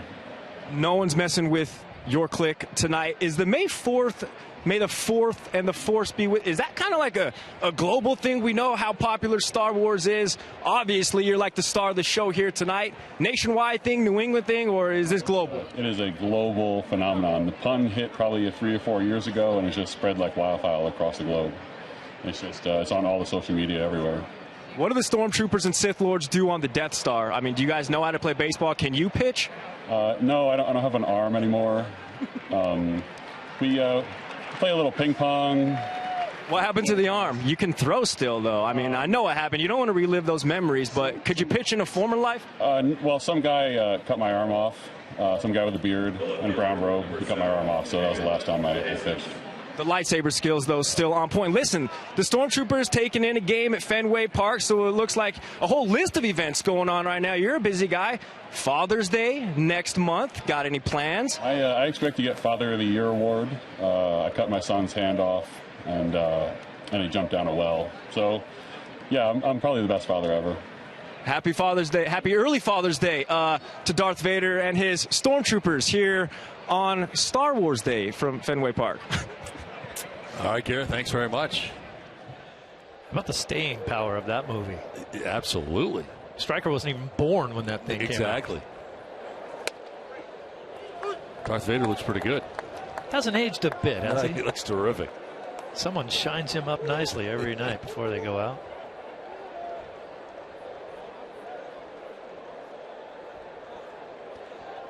Never has to worry about a Halloween costume.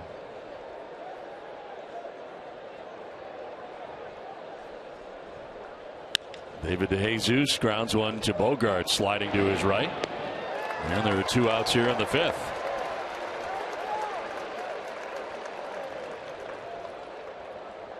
I'll bring up Logan Forsythe. Forsythe flat out to left in the 1st, doubled in the 3rd.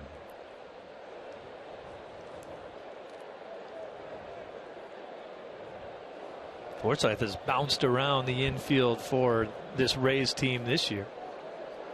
Playing second base tonight, but he's also made starts at 3rd and 1st.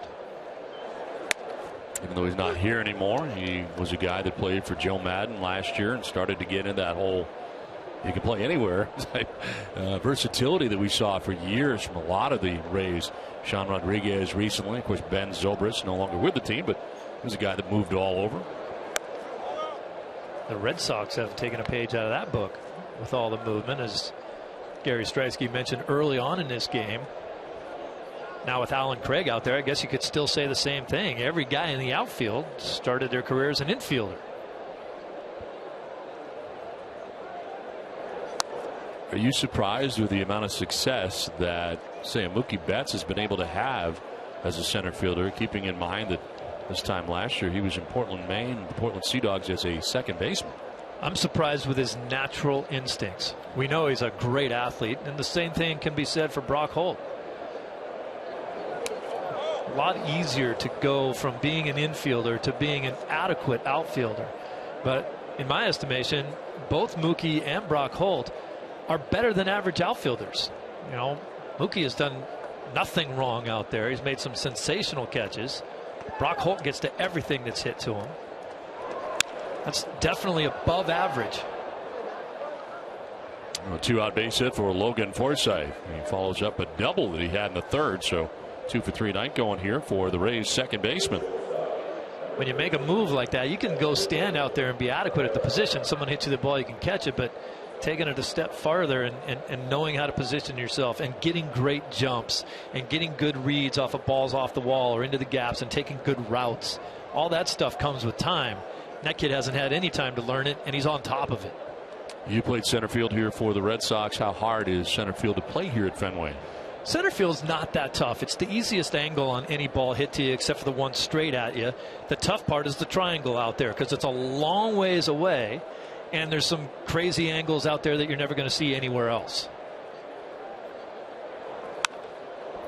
To right field, Brock Holt moving back, has plenty of room, and makes the catch to retire as Drupal Cabrera, and the Rays are gone halfway through 4-1 Tampa Bay.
And industrial pumps for facilities throughout the Northeast. Wow, bet you didn't know FW Web did that. More on this proud Boston Red Sox sponsor at FWWeb.com.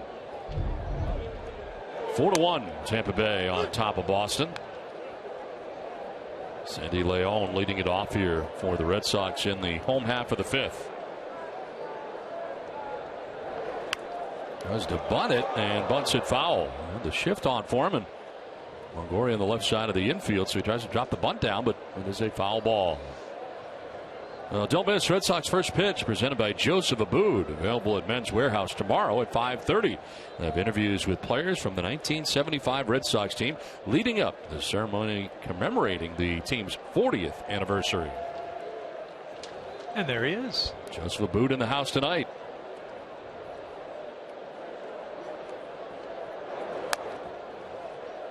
If you're Sandy Leon and you're going to attempt a bunt with the shift on as severely as it is, you really need to just take your time, get that bat out in front, and bunt it hard to third base. All you have to do is get Odorizzi to feel like he can't go get it and still throw you out. Longoria's not going to come all the way over and get it. So it's a matter of really taking the time just to do it right. Look at the wide open space over there. Don't rush it, because you get a foul ball and now you've kind of ruined your surprise attack.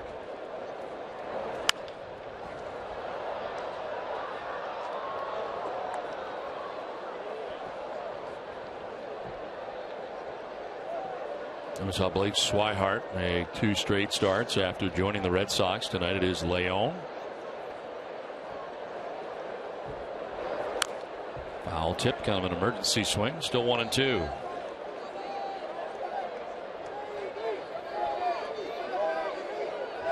That's then Pedroia to follow Leon here in the bottom of the fifth. Red Sox have left a man in scoring position in every inning in this game. Left 4 on through the first 4. Couple clutch hits. This could be a tie ball game. Buchholz certainly has settled down. Odorizzi struck out Bogaerts to end the 4th. He opens the 5th with a strikeout of Sandy Leon. When we get to the end of this inning, you want to make sure and stay with us here at the end of the 5th inning, as we have some unique looks around the ballpark. Sort of going to break, but stay with us, because you're going to get a lot of looks at what goes on here in between innings. What? Well, I can't go get a sandwich? No, you have to stay here. Well, I think you'll want to stay here with what we have to show you. I can't wait. That may not interest you, because you've done this before.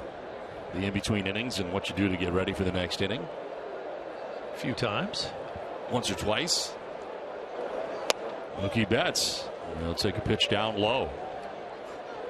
I can tell you, though, you are whetting my appetite for more.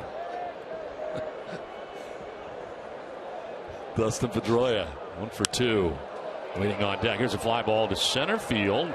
And the wind knocking this down, but Kiermaier's got all kinds of speed and able to get there to make the catch. 2 down.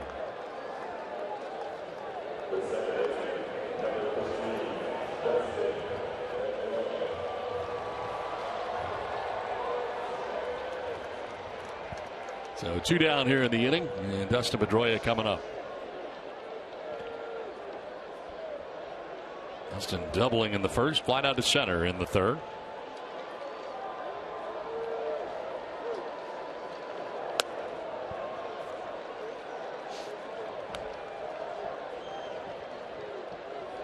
The boys down in the truck, they just showed me a graphic that I didn't recognize. It said stay in the park. What is that, Don? Well, we're going to stay in the park at the end of this break and not leave. Well, sort of. Sounds Do you great. follow? I'm trying to. I can't wait to see it now. I want to know what it is. On the ground, foul outside of 3rd. I want the Red Sox to rally for about 3 runs with 2 outs before that happens. But then, yes, I will not be leaving. I'm going to stay in the park.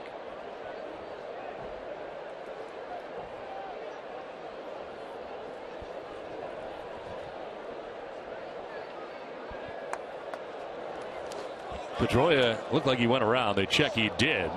Says Brian Gorman, and strikes out. John Farrell's going to come out and argue this. Pedroia doesn't feel like at all. I think he's coming out to make sure Petey doesn't get kicked out of this game. He normally states his case without getting himself in trouble, but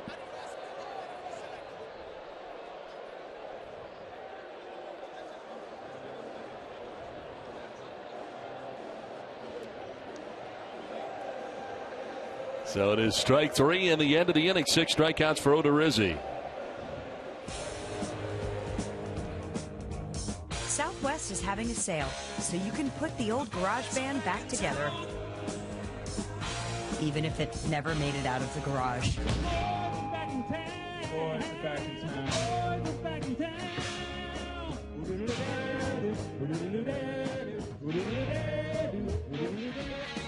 Book for as low as $73 one way now at southwest.com. Little League, minors, the majors too.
Well, first pitch from Clay Buchholz is in there for strike 1. Joey Butler leading it off here in the 6th inning. 4-1 Tampa Bay on top of Boston. Butler, Rivera, and Kiermaier.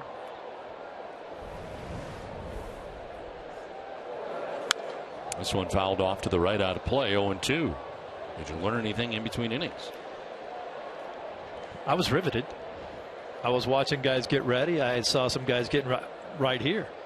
Saw Butler getting ready to hit. Saw Brock Holt out there in the outfield playing some catch, getting himself ready for the next inning. If you're not at the ball game, you don't get to see that stuff. 90th pitch coming up for Clay Buchholz. First batter here at the top of the 6th inning for Clay. Thought about making a reservation on Southwest Airlines too. That was on the screen.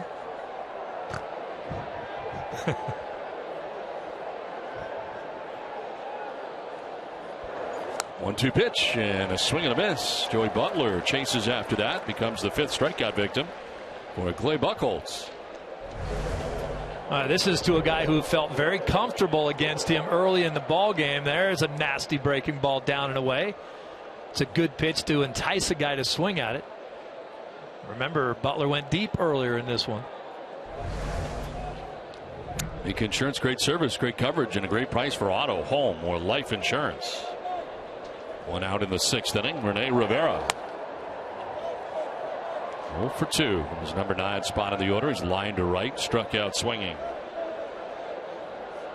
You know, Don, this is what we talked about a little bit at the beginning of this show in the open. The offense has to show up enough every day to score enough runs to win when a pitcher goes out there and does a good job for you. And then if a pitcher has a little bit of a hiccup, that's when you're kind of counting on these guys to bang out 9 runs like we feel they can. They've left some runners on base, and after a shaky start, Buchholz has completely settled into this one and has given himself and this team a chance to win, but the offense just isn't getting it done yet. Pitching line for Buchholz brought to you by Ace Ticket. 5 1/3, 8 hits, 4 runs are all earned. He's walked 2, and struck out 5.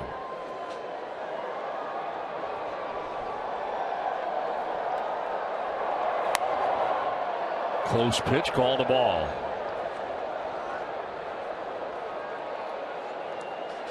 All the runs coming in the first 2 innings for Tampa Bay. 2 in the first, 2 in the second on a Major League first home run for Joey Butler in the second inning.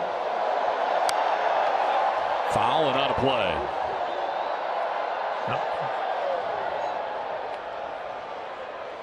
Don't miss out on any of the 1975 bobblehead games. Get tickets to the Carlton Fisk, Louis Tion, and Fred Lynn bobblehead games for just $75. Visit redsox.com/75 for 75 to buy your tickets today. 1 out in the 6th inning.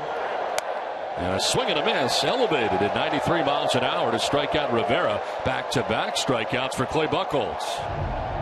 That's good old country fastball. We're not cutting it.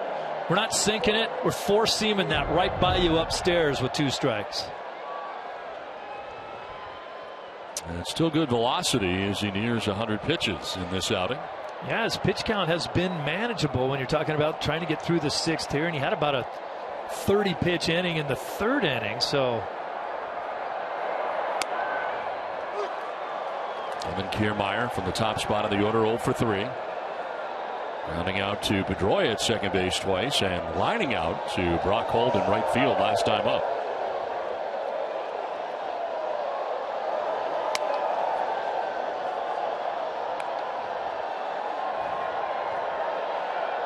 Kiermaier has 10 triples in his career as a Tampa Bay Ray.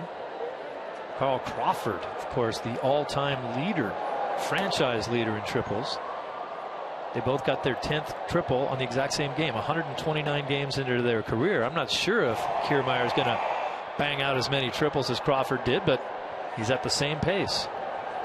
Ernesto Frieri, the former closer, up in the pen for Tampa Bay. Swing and a miss, and it's 2-2. Some of the best stuff we've seen all night from Buchholz here in this inning.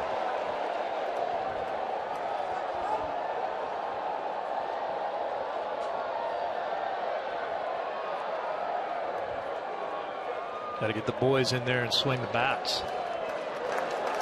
And he will as he strikes out the side. Strikeouts 5, 6, and 7 for Buchholz. 4-1 Tampa Bay.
Back at Fenway Park, 4-1 Tampa Bay on top of Boston as we head into the bottom of the 6th inning.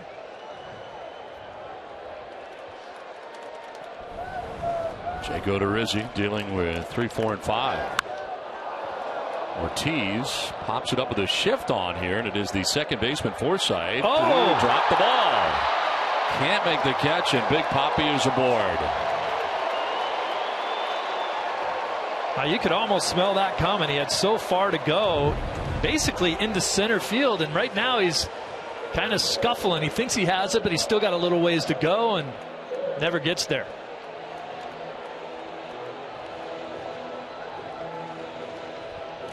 Well, not a great break out of the box for David Ortiz, who thought for sure he was out.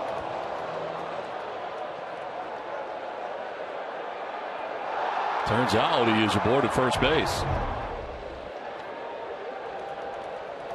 How are they scoring that? A hit. First hit of the night for David, 1 for 3 in the game. Here is Alan Craig, who grounds it foul off the facing of the Rays dugout. Craig has grounded out to short, struck out swinging.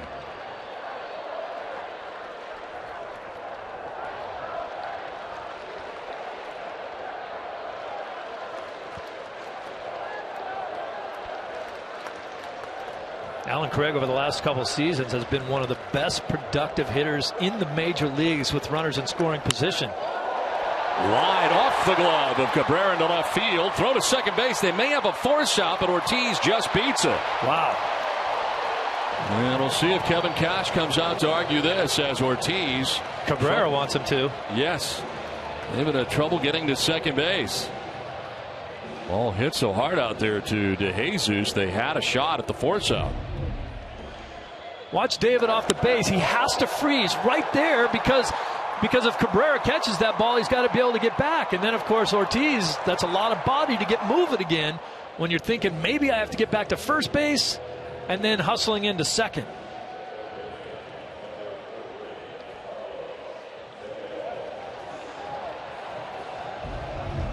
Very close. No challenge here by the Rays. Well, because he's never won one. He's 0 for 11 as Kevin Cash. You'd get gun shy too, wouldn't you? I think he figures, hey, the Red Sox are coming on right now. This game might get a little tighter. I may need a challenge later in the game, and if I don't have one.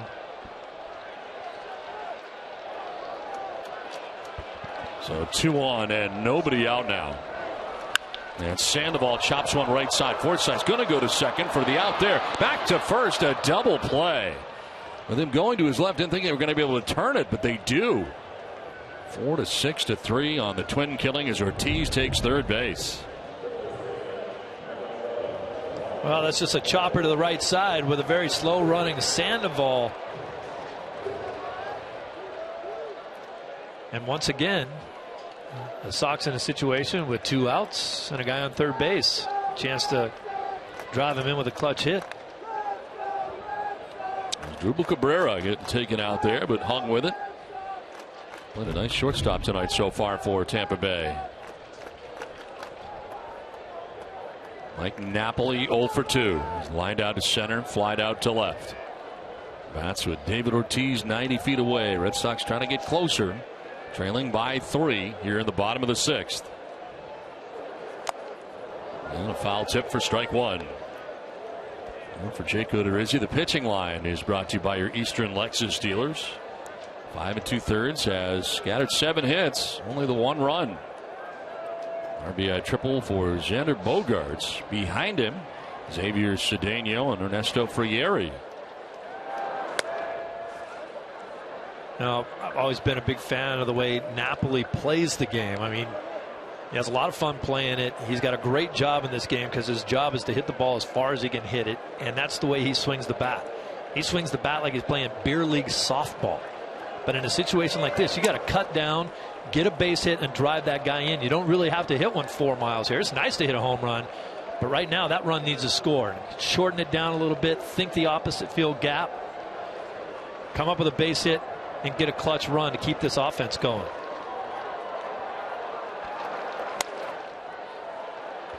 Rizzi not pleased with his last delivery, falling behind 3-1. His first 3-ball count. Well, don't miss Red Sox Game Day Live presented by DCU, Digital Federal Credit Union. Tomorrow at 6, they'll have coverage of the live ceremony commemorating the 40th anniversary of the 1975 Red Sox team. DCU, Digital Federal Credit Union. What can DCU save you?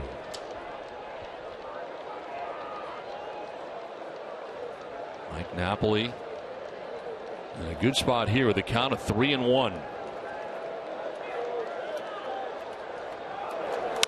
Napoli pops it up into right field as Souza Jr. coming in.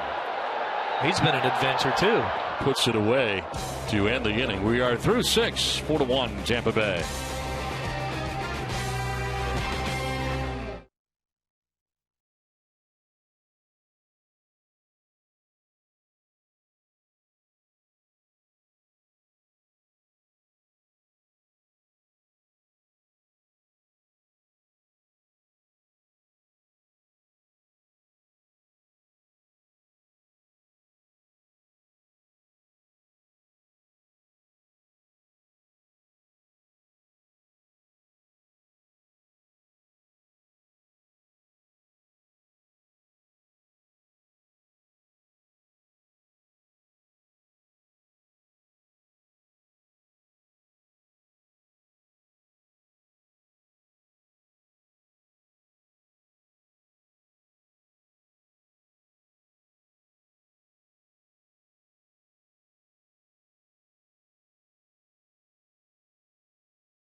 Southwest Airlines. Book your low fare now at southwest.com.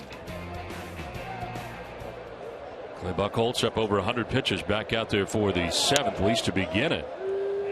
And he misses with ball 1. Just up in the Red Sox pen is Shinichi Tozawa. And Buchholz off his best inning of his outing. 1, 2, 3, 6th inning, striking out the side in order. And it's Souza Jr. Swings at the 1-0 and lines it into left field for a base hit. So 3rd time he's been aboard tonight. 1st time on the benefit of a base hit. CVS Pharmacy is the proud supporter of the American Lung Association Lung Force campaign to make lung cancer a public health priority. From May 3rd to the 23rd, you can make a donation to support lung cancer research at the register at all CVS Pharmacy locations. CVS Pharmacy is the official pharmacy of the Boston Red Sox. Lead runner on here for Tampa Bay in the 7th inning, and James Loney with his 4th plate appearance of the game, a double back in the 1st inning. Since then has fly to right and struck out.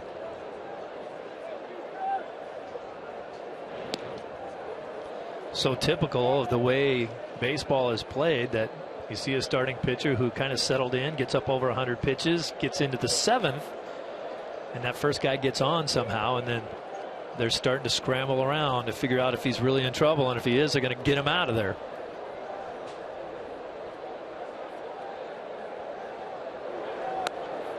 Those are the curveball and misses. Toughest part of the lineup Buchholz is going to face right now. Season high now. Nobody out in the 7th inning.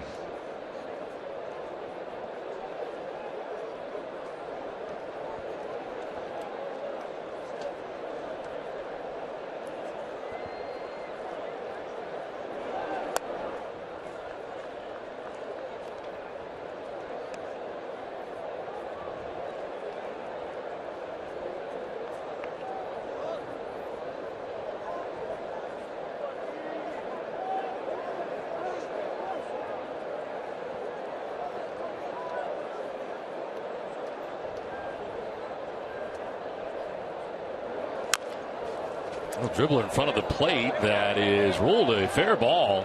And they throw him out at first base. Loney was acting like he fouled it off himself. Yeah, he was trying to buy one there. When you hit a ball like that, you're just hoping it's foul.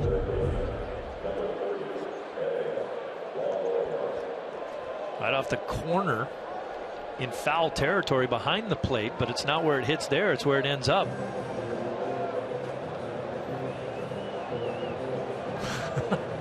Loney trying to say it hit him. So Souza Jr. took second on the put out at first, 2-3, and John Farrell out to make the change. So that's the night for Clay Buchholz with Tampa Bay on top 4-1. The pitching change from Fenway.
If the Sox win the championship this season, it's all free. It's the monster repeat, and it's going on now. One out, a runner at second base, and Clay Buchholz just leaving this game after 6 1/3, ends up striking out 7. Still responsible for Souza Jr. at second base, and the 6th inning for him pretty good, maybe his best of the night. Yeah, I mean, this guy really settled in, and you see a breaking ball right there. It was a really nice pitch to get a strikeout. Blowing away everybody. High fastball right there and striking out the side on a changeup right there. Just used 3 different pitches very effectively there. And after those first 2 innings, he settled right into being the Buchholz that we've seen in the past. Now here is Tazawa into his 13th game of the year, 0-1 with a 2.31 earned run average, 11 strikeouts, 1 walk. 227 opponent batting average against Tazawa. Took the loss on Friday night against New York. He gave up the pinch hit, historic home run to Alex Rodriguez. The 660th of his career was in the 8th inning of Friday night's game. And a snap throw down to second base, but not close. Back to the bag is Souza Jr. Well, that's all right. The Yankees don't want to pay him his bonus for hitting it anyway. Apparently not.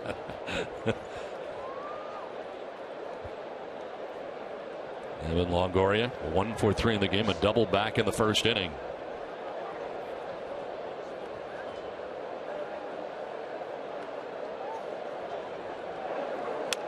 Runner at second base, the responsibility of Clay Buchholz, who has been touched for 4 earned runs on the night.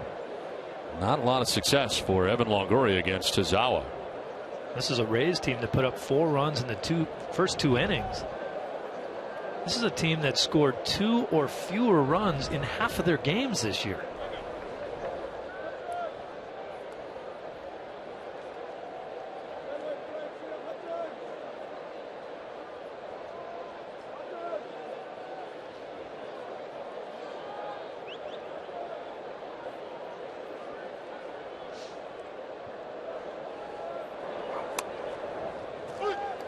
And for Longoria, who just saw a pitch right down the middle at 94 miles an hour. He's not had a lot to swing at this season because you look at the way this Rays lineup is built. If there's one guy you're not going to let beat you, it's Evan Longoria. He's kicking himself for not swinging at that pitch, because that probably will be the best pitch he's going to see from Tazawa. As David DeJesus hitting behind him, and Longoria has Loney hitting in front of him.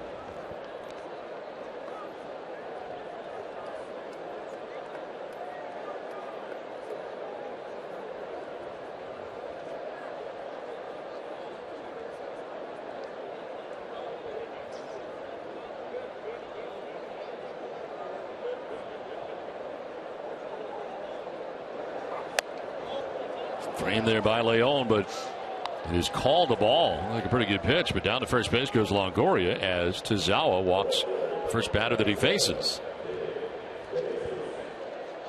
Well, stay tuned tonight following WB Mason's Extra Innings Live, a Red Sox final presented by Uno's. TC and Tim Wakefield will have Red Sox clubhouse reaction and a preview to Rick Porcello's start in Game 2 against the Rays here tomorrow night. 1 out, 2 on for Tampa Bay, and David DeJesus coming up. A single in the first inning. Since then has grounded out twice. That single drove in a run, his 9th RBI of the year. Good speed, a little tougher to double up, but he's really been struggling. 4 for his last 33.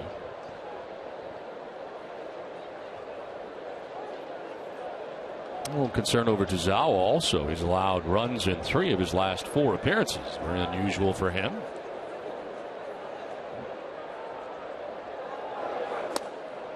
You look back over the course of the year, the starter is not going quite as deeply as you're used to, and I imagine it takes a toll on your bullpen, and they're a little bit taxed perhaps, all the use. These guys are into every game. Tazawa, you know, is going to be in there late in the ball game if they're winning. And then he's in a lot of games like this when they're not winning. Velocity's still there. That last pitch 95. There's another one 94. That's about where he sits. This year 58% of the time fastballs, 22 the breaking ball, and the changeup 20. And of course for him that changeup is the splitter. The things that a lot of relievers will talk to you about. It's not necessarily the appearances that they get that really bother them. It's how many times they get up to have to warm up and then not used in a game, or have to get up maybe more than once. Now the Red Sox are really good at it, sometimes to the detriment that maybe they don't have a guy ready in time, where John Farrell and Juan Nieves are not just getting guys up to get them up, because I think they know the importance, and certainly John Farrell knows that as a former pitcher. Not to have your relievers up there throwing all the time if they're not going to get into a game, because that kills them. I was going to ask you that. Is that a product of having a manager who was an accomplished pitching coach? Absolutely, and John Farrell was really, really good at it.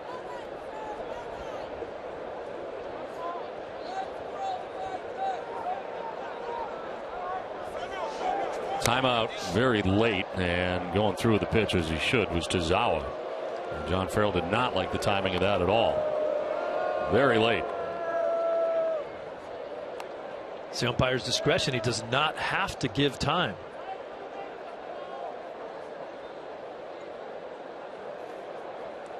What Farrell's most upset right there is that Tazawa still threw the pitch. Now DeJesus has a pretty good idea of what they were going to throw. Whether they stick with the same pitch or not, we'll see.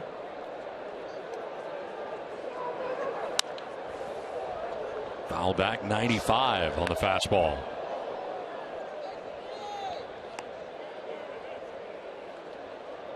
It's funny how when you look down through time, guys that pitched in the big leagues end up becoming pitching coaches. You see very few pitchers that end up being managers, really. A lot of catchers, a lot of other position players, but I think there's a misnomer that a lot of times pitchers don't know enough about the rest of the game. They only know pitching. That's, in John Farrell's case, simply not true.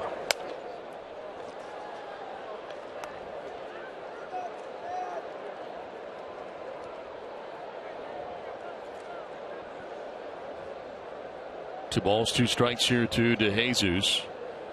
I think about Tazawa entering the year. His first 8 games appeared in were scoreless to begin the year. 8 innings, 8 scoreless innings.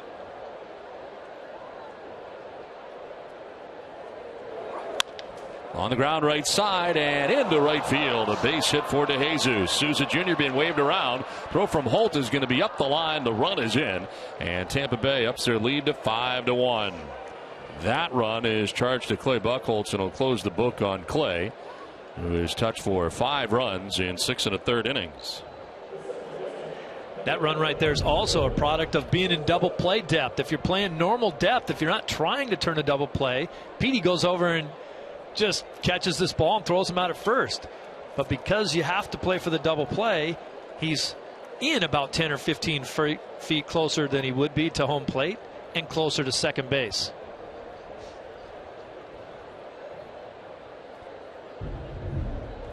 Two on, 1 away, a run in, and Logan Forsythe the batter. Forsythe with a 2-hit night. After flying out to left in the first, he's doubled and singled.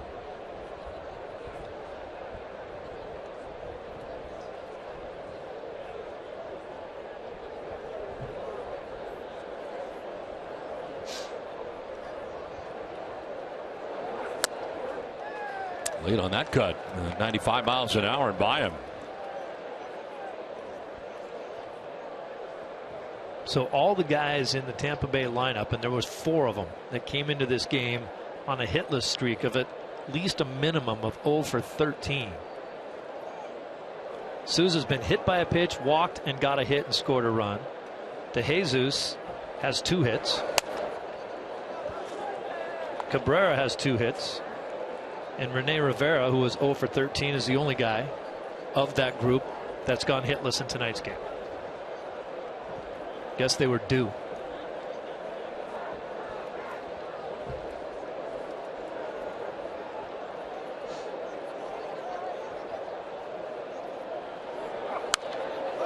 Hard foul off to the right. Well, don't miss WB Mason's extra innings right after the game. TC and Tim Wakefield will have highlights and analysis from tonight's game and post-game reaction from manager John Farrell. Whatever, whenever, wherever. Who but WB Mason? Leone out to talk here to Tazawa. No further action right now in the Red Sox pen as Tazawa works here in the 7th. Obviously, look at the lead that David DeJesus is getting off of first base. That's something that Pedroia will take very close notice of because of the double play situation. They still need a double play. You're looking for a ground ball to short. DeJesus can get very deep in on Petey on a double play attempt, and that can be scary. With a huge lead because nobody's holding you on, with the kind of speed that he has, Petey knows that this is going to have to be a quickly turned double play or he's going to get his lunch down there at second. And he might get it anyway, even after he turns it. Look at that. Napoli's not doing anything wrong. Last 2 have been very high, and it is now a full count.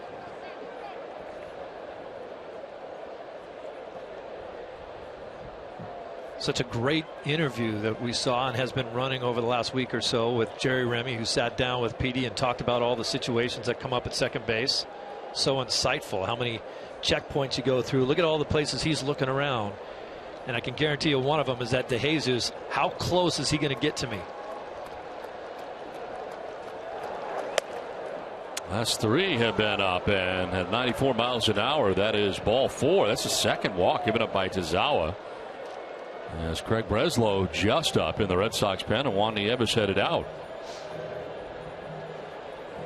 Not used to seeing this kind of wildness from Tazawa. 2 walks to the first 3 batters he's faced. It just doesn't happen. Yeah, that's certainly the history of Tazawa. He comes in and gets the job done, and now you see Nieves talking to him. That's what we were just talking about. Do I get a guy up when I'm pretty sure that Tazawa will get us out of this, and then I've got a guy up there who's throwing and he shouldn't be? Or did I get him up too late because now Tazawa's in trouble and Breslow's maybe not ready to come in yet? That's why Nieves is taking a long time out there.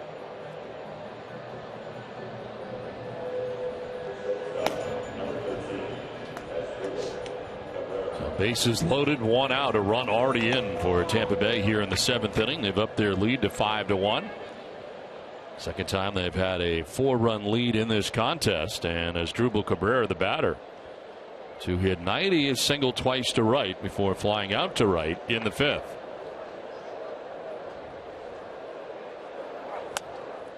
High again for ball 1. And if you're sitting at home and saying, you're right, they didn't have Breslow ready, he's the lefty, and you got the left-handed hitter up. Well, you remember Cabrera's a switch hitter, so he just flips over to the right side if you bring Breslow in. So this is a conscious decision that they've made to leave Tazawa out there.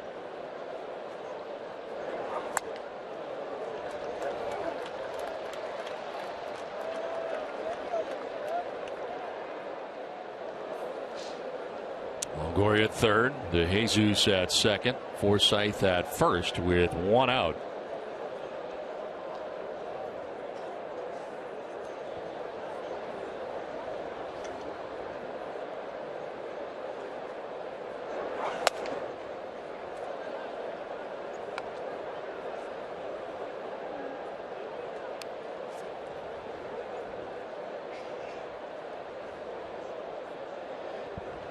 Velocity not the issue here for Tazawa. It's being able to get ahead in the count so that he can use his secondary pitches.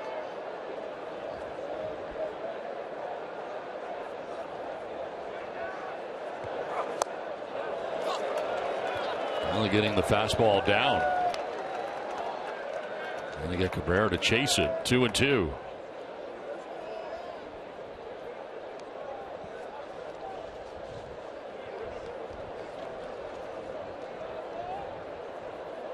Now you might see something different. That nice split finger that he's got.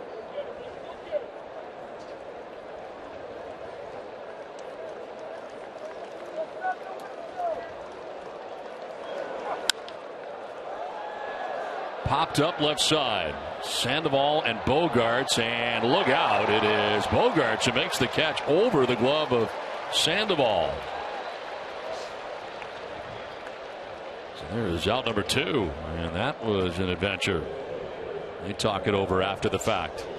Well, many times this will be the shortstop's ball because he has a better angle to go over and get it. He's looking at it where Sandoval's having to look back over his shoulder, and you see that ball once again tailing back into the field of play. And it was a good thing Bogaerts was there.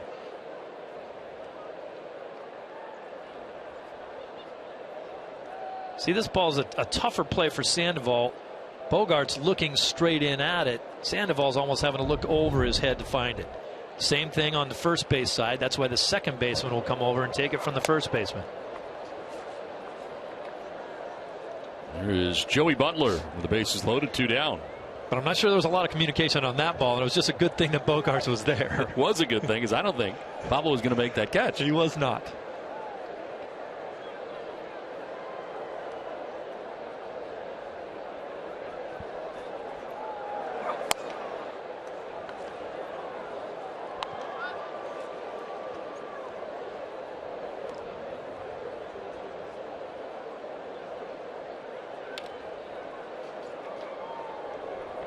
Bases filled with Rays here, 2 down in the top of the 7th inning. Have already produced a run. Must get out of this inning.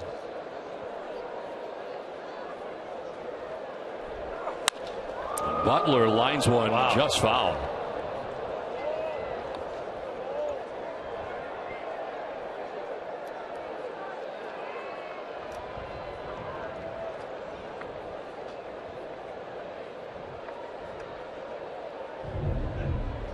Sometimes it's a tough day even for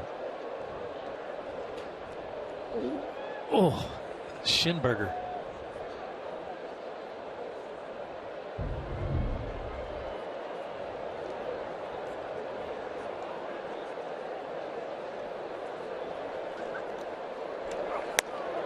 Butler takes the strike, and it evens at 2-2.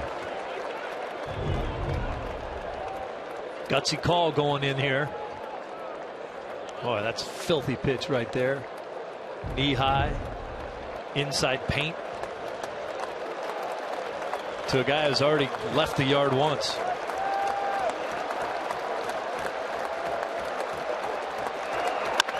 On the ground towards Pedroia. He will flip to second base for the force out that ends the inning. So the Rays add a run at 7th inning stretch, and it's 5-1 Tampa Bay.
Play down the left field line as Hanley Ramirez crashes into the wall. The ball comes free. Ends up with a sprained shoulder, and as it turns out, Loney gets on base, and in that inning, the Tampa Bay Rays, instead of that inning being over, Loney ends up at second base. He would score, and another run would come in. So Tampa Bay jumped out to a 2-0 advantage in that first inning. They got 2 in the second, 1 in the top half of this, the 7th inning. And Odorizzi with Frieri ready to go in the pen. Begins this bottom of the 7th. And Brock Holt looks at ball 1. If you're just joining us, as you mentioned earlier, Don, Hanley has had labrum surgery on that left shoulder earlier in his career. A strike to Holt, who has a triple and a double in 2 at-bats tonight.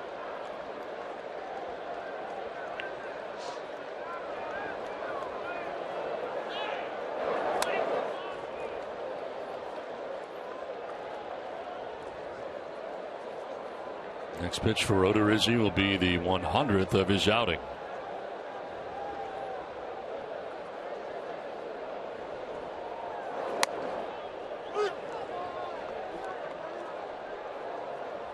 Came in with a record of 2-2 on a 2.41 earned run average.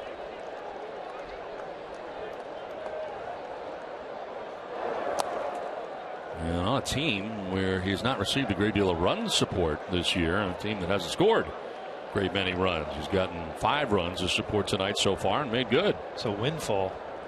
The run that he allowed back in the 2nd inning. Tripled by Bogaerts that scored Brock Holt. Now Brock goes the other way to left. Jesus will get back there to make the catch on the dirt of the track. It's time now for a game break brought to you by Jordan's, the furniture store of the Boston Red Sox. Tom?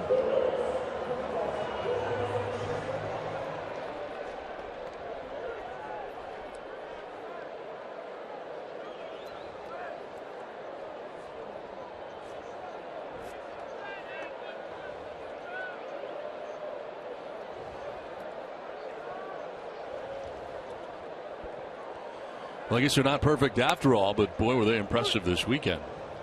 Came in and did a number on the Red Sox, didn't they? A combination of Betances and then Miller at the end. And really all of their relievers outstanding and throwing hard as Bogaerts slips this to left field. DeJesus has room. 2 down in the 7th inning. It's time now for the Geico Red Sox moment. All season long, Geico will highlight the 1975 Red Sox in honor of their 40th anniversary. 26th game of the year of the 75 season. The Sox lost 9-5 to the Athletics. Rick Wise was the losing pitcher, allowing 6 runs and 6 1/3. Billy Williams led the way offensively for the A's, going 2 for 4 with a home run, 3 RBIs and 2 runs. And Rick Burleson 1 for 4 with a double. So the Red Sox in that contest.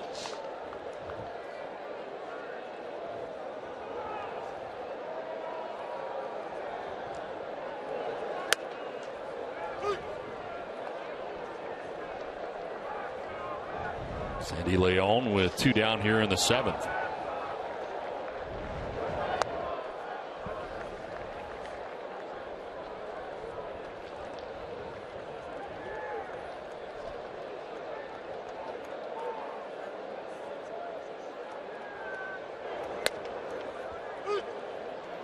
Talking earlier, Don, about how the Red Sox just seem to dig themselves a hole early in games and can never survive it. This is a team that was one of the best in baseball when they scored first. They have not been scoring first for a long time.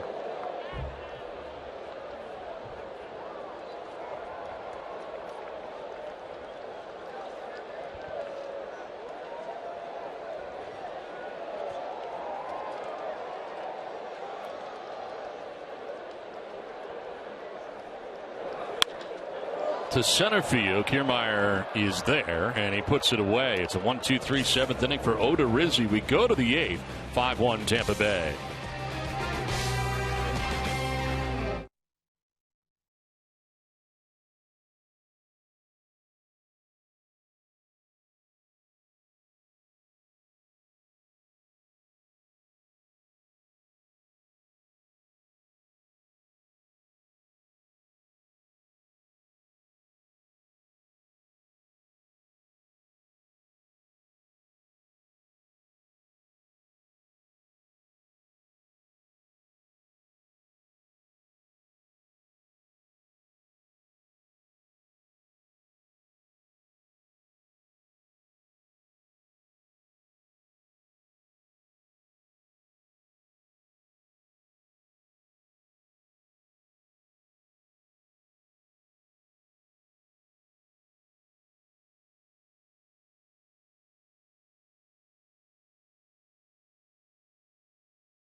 University create a unique documentary to show how teamwork as a video production crew brings exciting college sports to live TV. Plus, Boston Globe film critic Ty Burr weighs in on a film with a dance sequence from a Wellesley college team. See how they respond on Nesson, next producer, tonight at 11.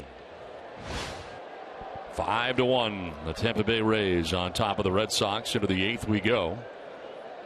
And a new pitcher for the Red Sox, 3rd of the night, as Craig Breslow checks in. 11th game of the year, no record, a 3.46 earned run average, 12 strikeouts, 7 walks, and opponents hitting at 250 against the left-hander. Tazawa ended up going 2/3 of an inning, allowed 1 hit, no runs, although he allowed an inherited runner to score. He walked 2 and didn't strike anybody out. I don't see too many of those lines for Tazawa where he walks 2 and doesn't strike anybody out. Yeah. He had the good velocity on his fastball, but everything was up. Rene Rivera leading it off here for the Rays, 0 for 3 from his number 9 spot. Now lines one foul.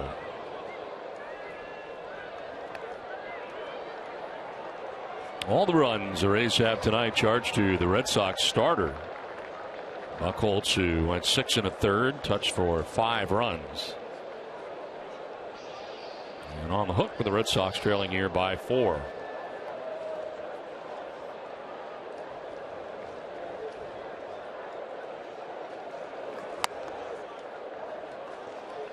I think you have to tip your cap to Odorizzi and what he's done tonight.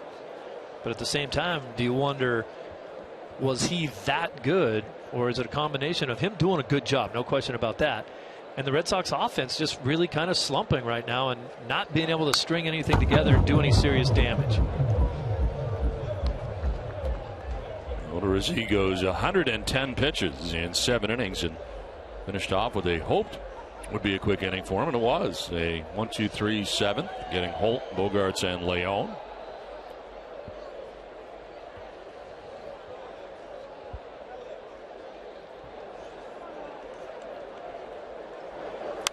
Now Rivera reaches out, pops this up. Pedroia and Napoli, and it's Pedroia who puts away out number 1 of the 8th inning. So 1 down here for Breslow, and it's back up top for Kevin Kiermaier. 0 for 4 in the contest on the top spot in the Rays order.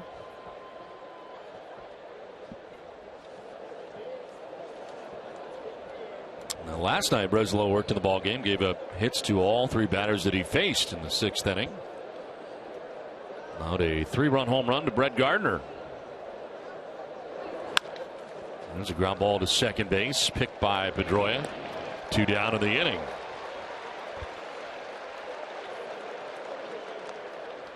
For Breslow, he's allowed all of his runs this season, 6 total, 5 earned for his last 3 appearances. At the beginning of the season with 7 scoreless games, lately it's not been very good. Well, you wonder if it's been a little difficult on him as well. When you think about a couple of seasons ago when he was so brilliant down the stretch and into the playoffs. Last year was a disastrous season for him.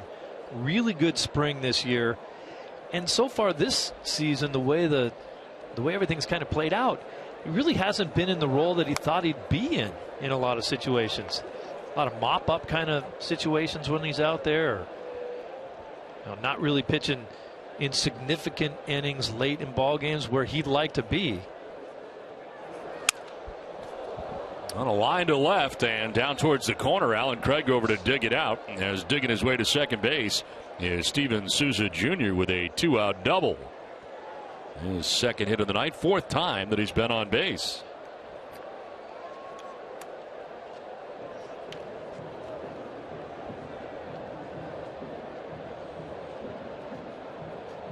Well, I was hoping all the 0 for 17, 0 for 17, 0 for 14, 0 for 30.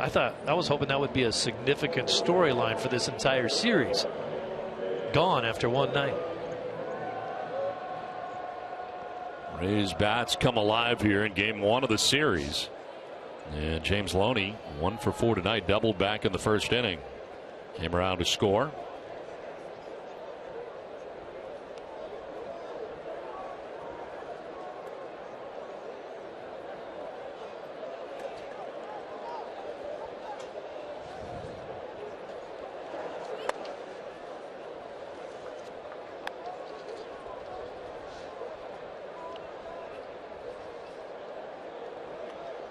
Five runs, 11 hits, no errors for Tampa Bay. A run, 7 hits, no errors for Boston. Loney chases that high fastball.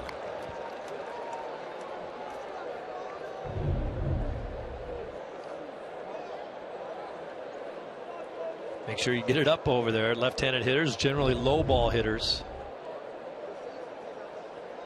Loney's home run in last night's ball game was off of a lefty.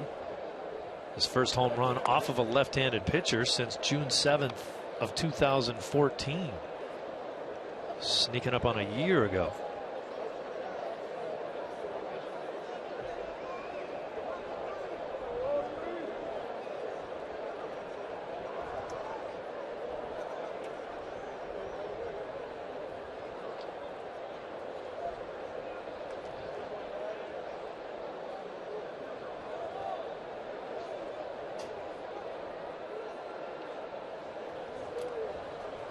And now back and forth they go, and Leon's going to go out and talk to Breslow.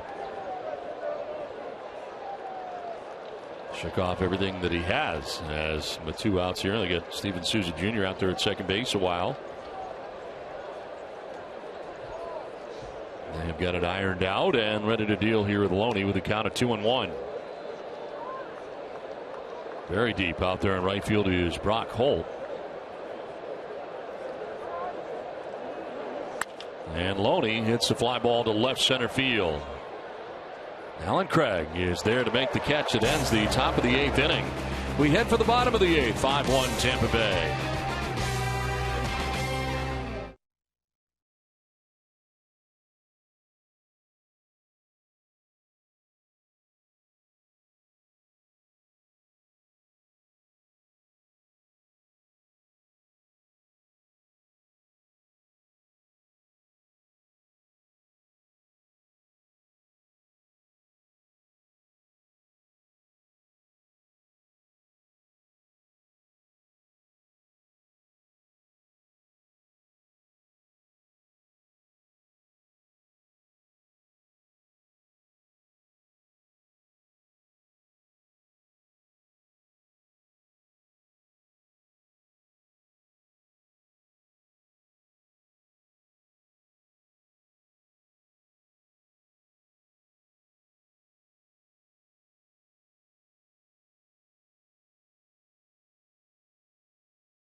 Southwest Airlines. Book your low fare on southwest.com.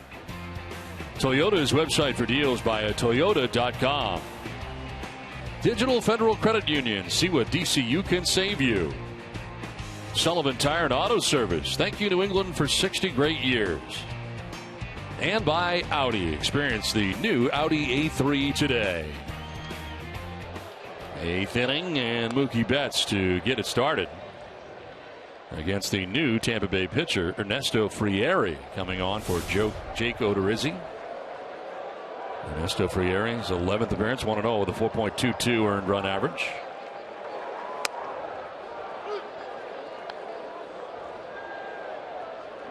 Mookie Betts a double in the third, a 1-for-3 night.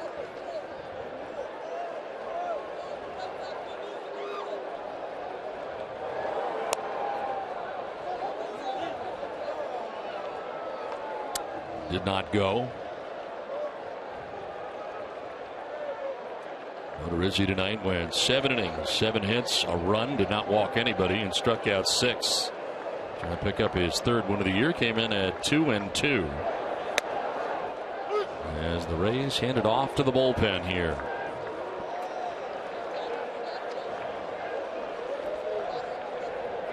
Very last pitching on Wednesday at New York, picking up his 2nd save. Came on in the 13th inning of that extra inning contest. High bounding ball to Cabrera, who gets it there in time to retire Mookie Betts. One out here in the 8th. Last 5 appearances for Frieri, spanning 5 1/3 innings, have been scoreless.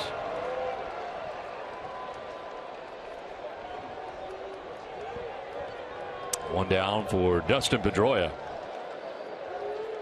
Breslow with the jacket on, working last inning. One thing Frieri has had problems with, home runs. since 2011 has allowed 37 home runs, the most among major league relievers.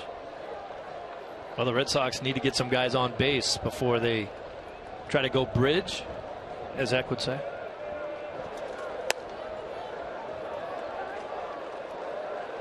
Against right-handed hitters this season, the pitch arsenal for Yeri. Not as many fastballs as you might imagine.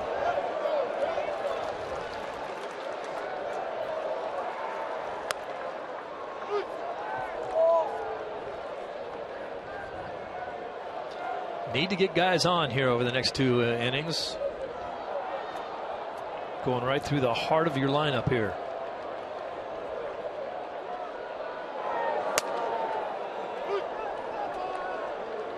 2 balls, 2 strikes here to Pedroia.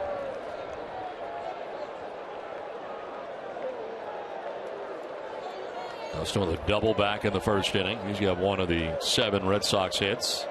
Only Holt with a multi-hit performance tonight.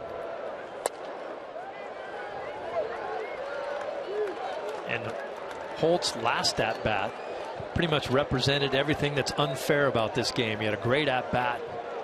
Got a pitch he could handle. Absolutely smoked it to left. And the Jesus went back and made the play. It's like, what else can I possibly do to get a hit? Roy rolls it down the third baseline, and it'll stay foul.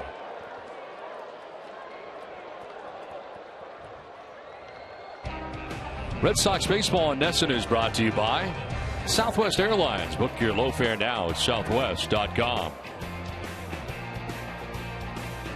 1 out here in the last of the 8th inning. Beautiful night at Fenway Park.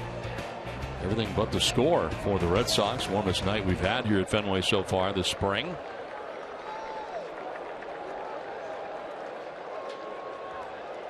Full count to Dustin Pedroia. Yanks it down and away, and a 1-out walk for Pedroia.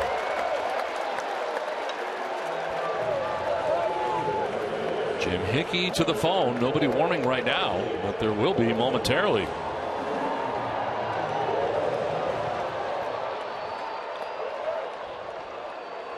Here is David Ortiz. Struck out in the first, flied out to the warning track in the third in center field.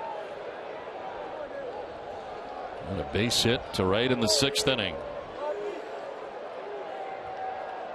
They shift on the right side of the infield, do the Rays. And they keep it tight to the infield, the double play possibilities.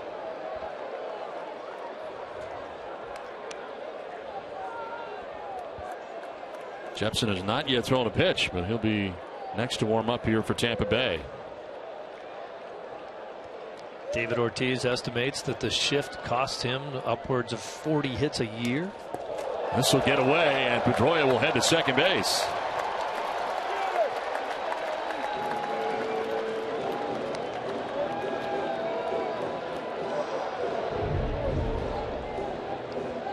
Well, Fieri's having a little trouble kind of just hooking that fastball. The 3-2 pitch to Pedroia was the same kind of a pitch, just ran it way off the plate and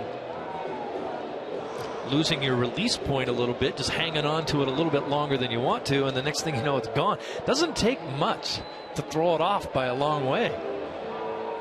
There's Jim Hickey next to Cash.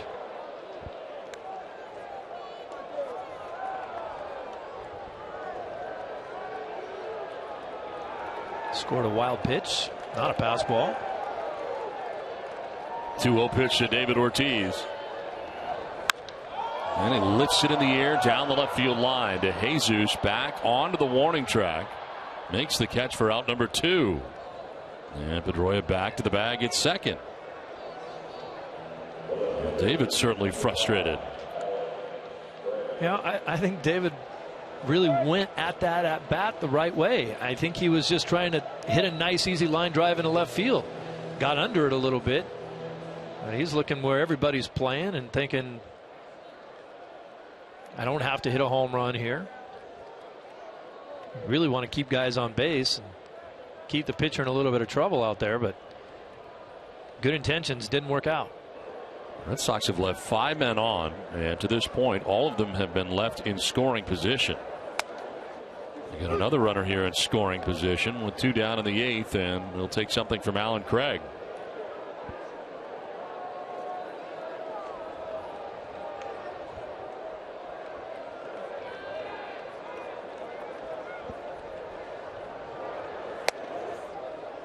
Strike at the bottom of the zone, and he's down 0-2. Greg 1 for 3 tonight, singled in the 6th, and picked up his 500th hit with that base hit in the 6th inning.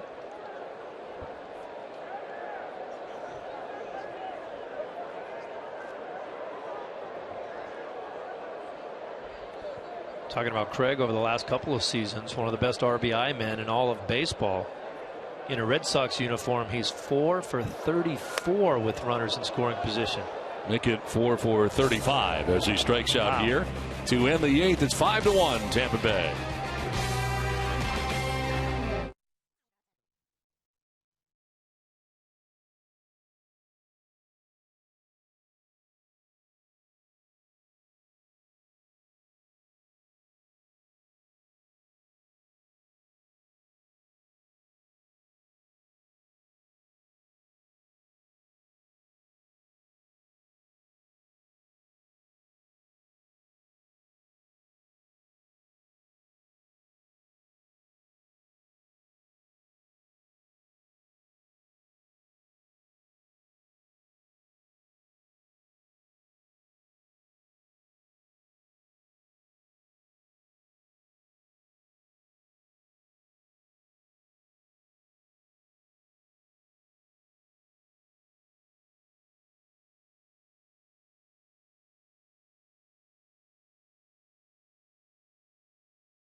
Home run in this game for Joey Butler. Put the Rays on top of the tie, 4-0 with his 2-run shot back in the 2nd inning. 2 of the 5 runs allowed tonight by Clay Buchholz. You notice nobody out there in the monster seats tried to catch that ball. A little hot to handle. Could have sizzled a hole right through him. Just called up. Craig Breslow out there for his 2nd inning of relief as he starts this 9th inning. And Evan Longoria cranks that foul off Leon.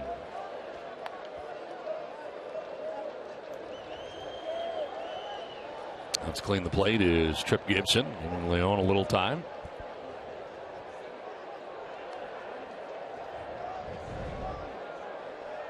Evan Longoria's been on base twice tonight. RBI double in the 1st inning.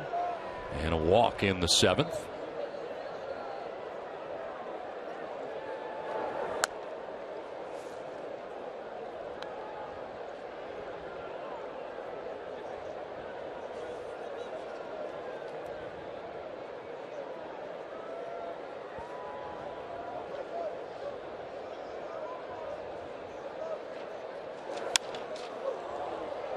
To center field, and Mookie Betts for the first out of the 9th inning.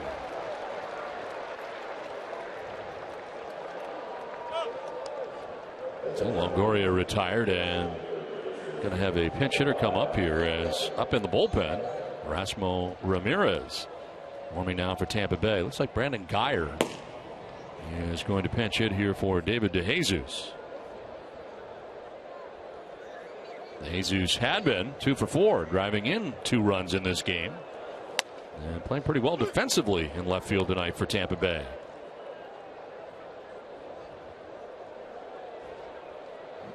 Guyer at 259 with a home run, 7 runs batted in. And down on the count, 0-2.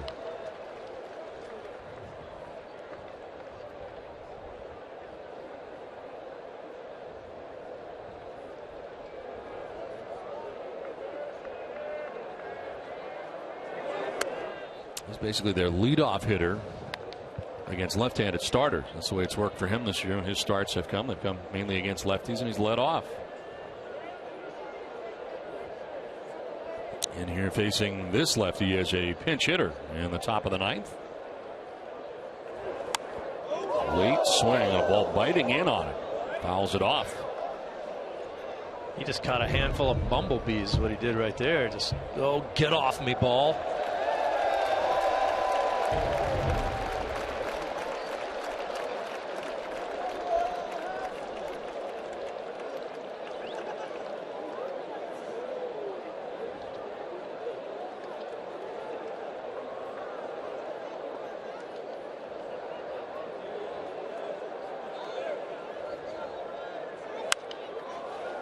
Fouled off to the right, out of play. Still 1-2.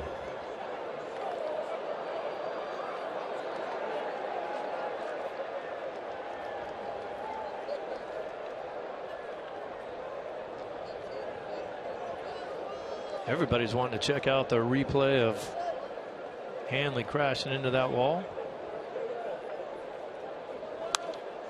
Fouled off to the right, out of play.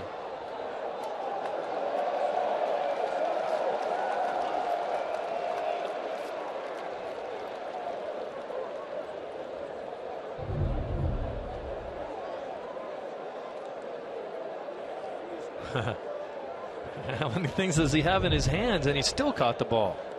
Couple phones going there, I think. Yeah. Guyer will bloop this back at third, but foul. As that was up over the head of Sandoval, but a foul ball. Very excited to have caught a foul ball. He's going to get wrestled for it.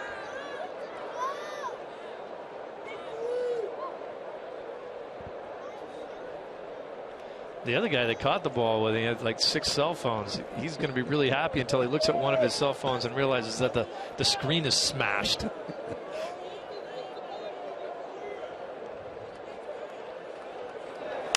1-2 pitch popped up right side of the infield. And Pedroia waits and puts it away. 2 down in the 9th.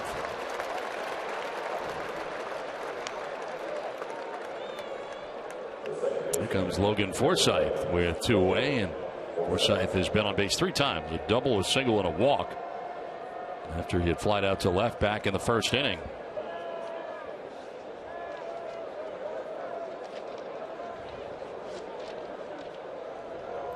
Tomorrow night, Rick Porcello on the mound for the Red Sox. Matched up against Drew Smiley, who was activated recently by the Rays off the DL. And Red Sox have not seen him this year.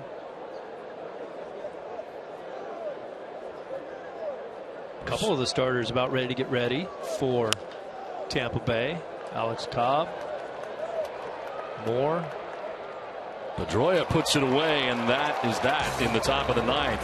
Sandoval, Napoli, and Holt coming up.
pretty good tonight for Tampa Bay. Just the 1 earned run in 7 innings pitched.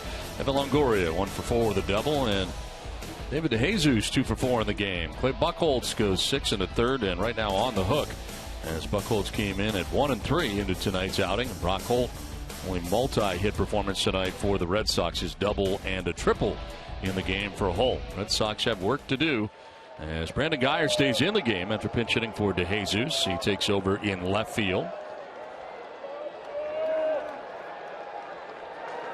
Erasmo Ramirez with his first pitch in there for a strike to Pablo Sandoval. Ramirez into his 7th game, 1-1 with an 11.37 earned run average. Ground ball foul.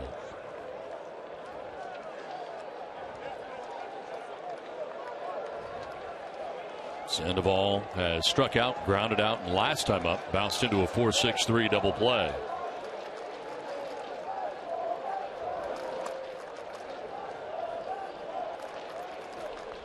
Erasmo Ramirez has made a start this year for Tampa Bay.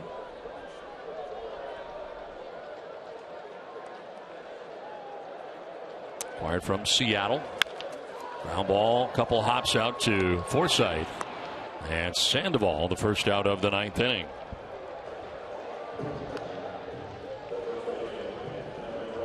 Well, Steve, got to be some concern right now for the Red Sox heading into the series against the Yankees over the weekend. You drop all 3 of those. Take on a Tampa Bay team tonight that has not been able to score any runs. They do tonight against the Red Sox, and you're in danger of falling down 2 games under 500 and starting to slide here in the East. Yeah, I think the most disappointing thing, aside from just the losing, is the fact that you're doing it within your own division. So many games recently within your division where you could have made a little run like the Yankees did and put 3, 4, 5, 6 games between you and anybody else in the division. Now you're on the bad side of it looking up. Long way to go. You know, I'm never one of those guys that says, I don't like to say there's a long way to go, but when you're not playing well, you have to look at it that way. Every game means just as much tonight as it will in September. Game 26 of the year tonight. They have time to get better and play better baseball, and I don't think anyone in this division is going to run away and hide. I thought if there was any team that had the ability to do that, it would have been the Red Sox. They're not showing that right now.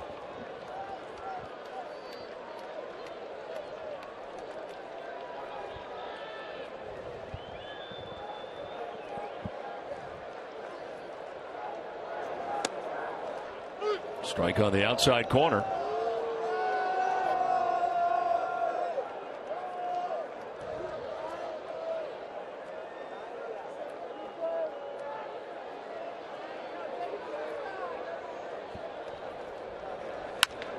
On the ground, they had the shift on, and it works out very well for the Rays. Exactly where Logan Forsythe, second baseman, was standing.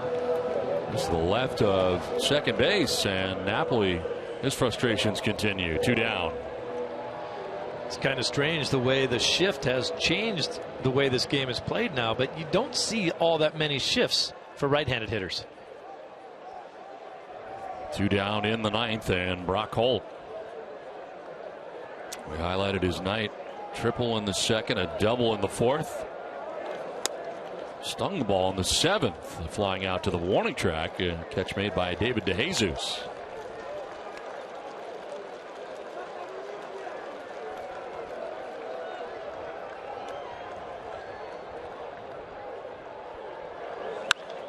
Fly ball again to left. This time Guyer's back there onto the track to make the catch to end the ball game.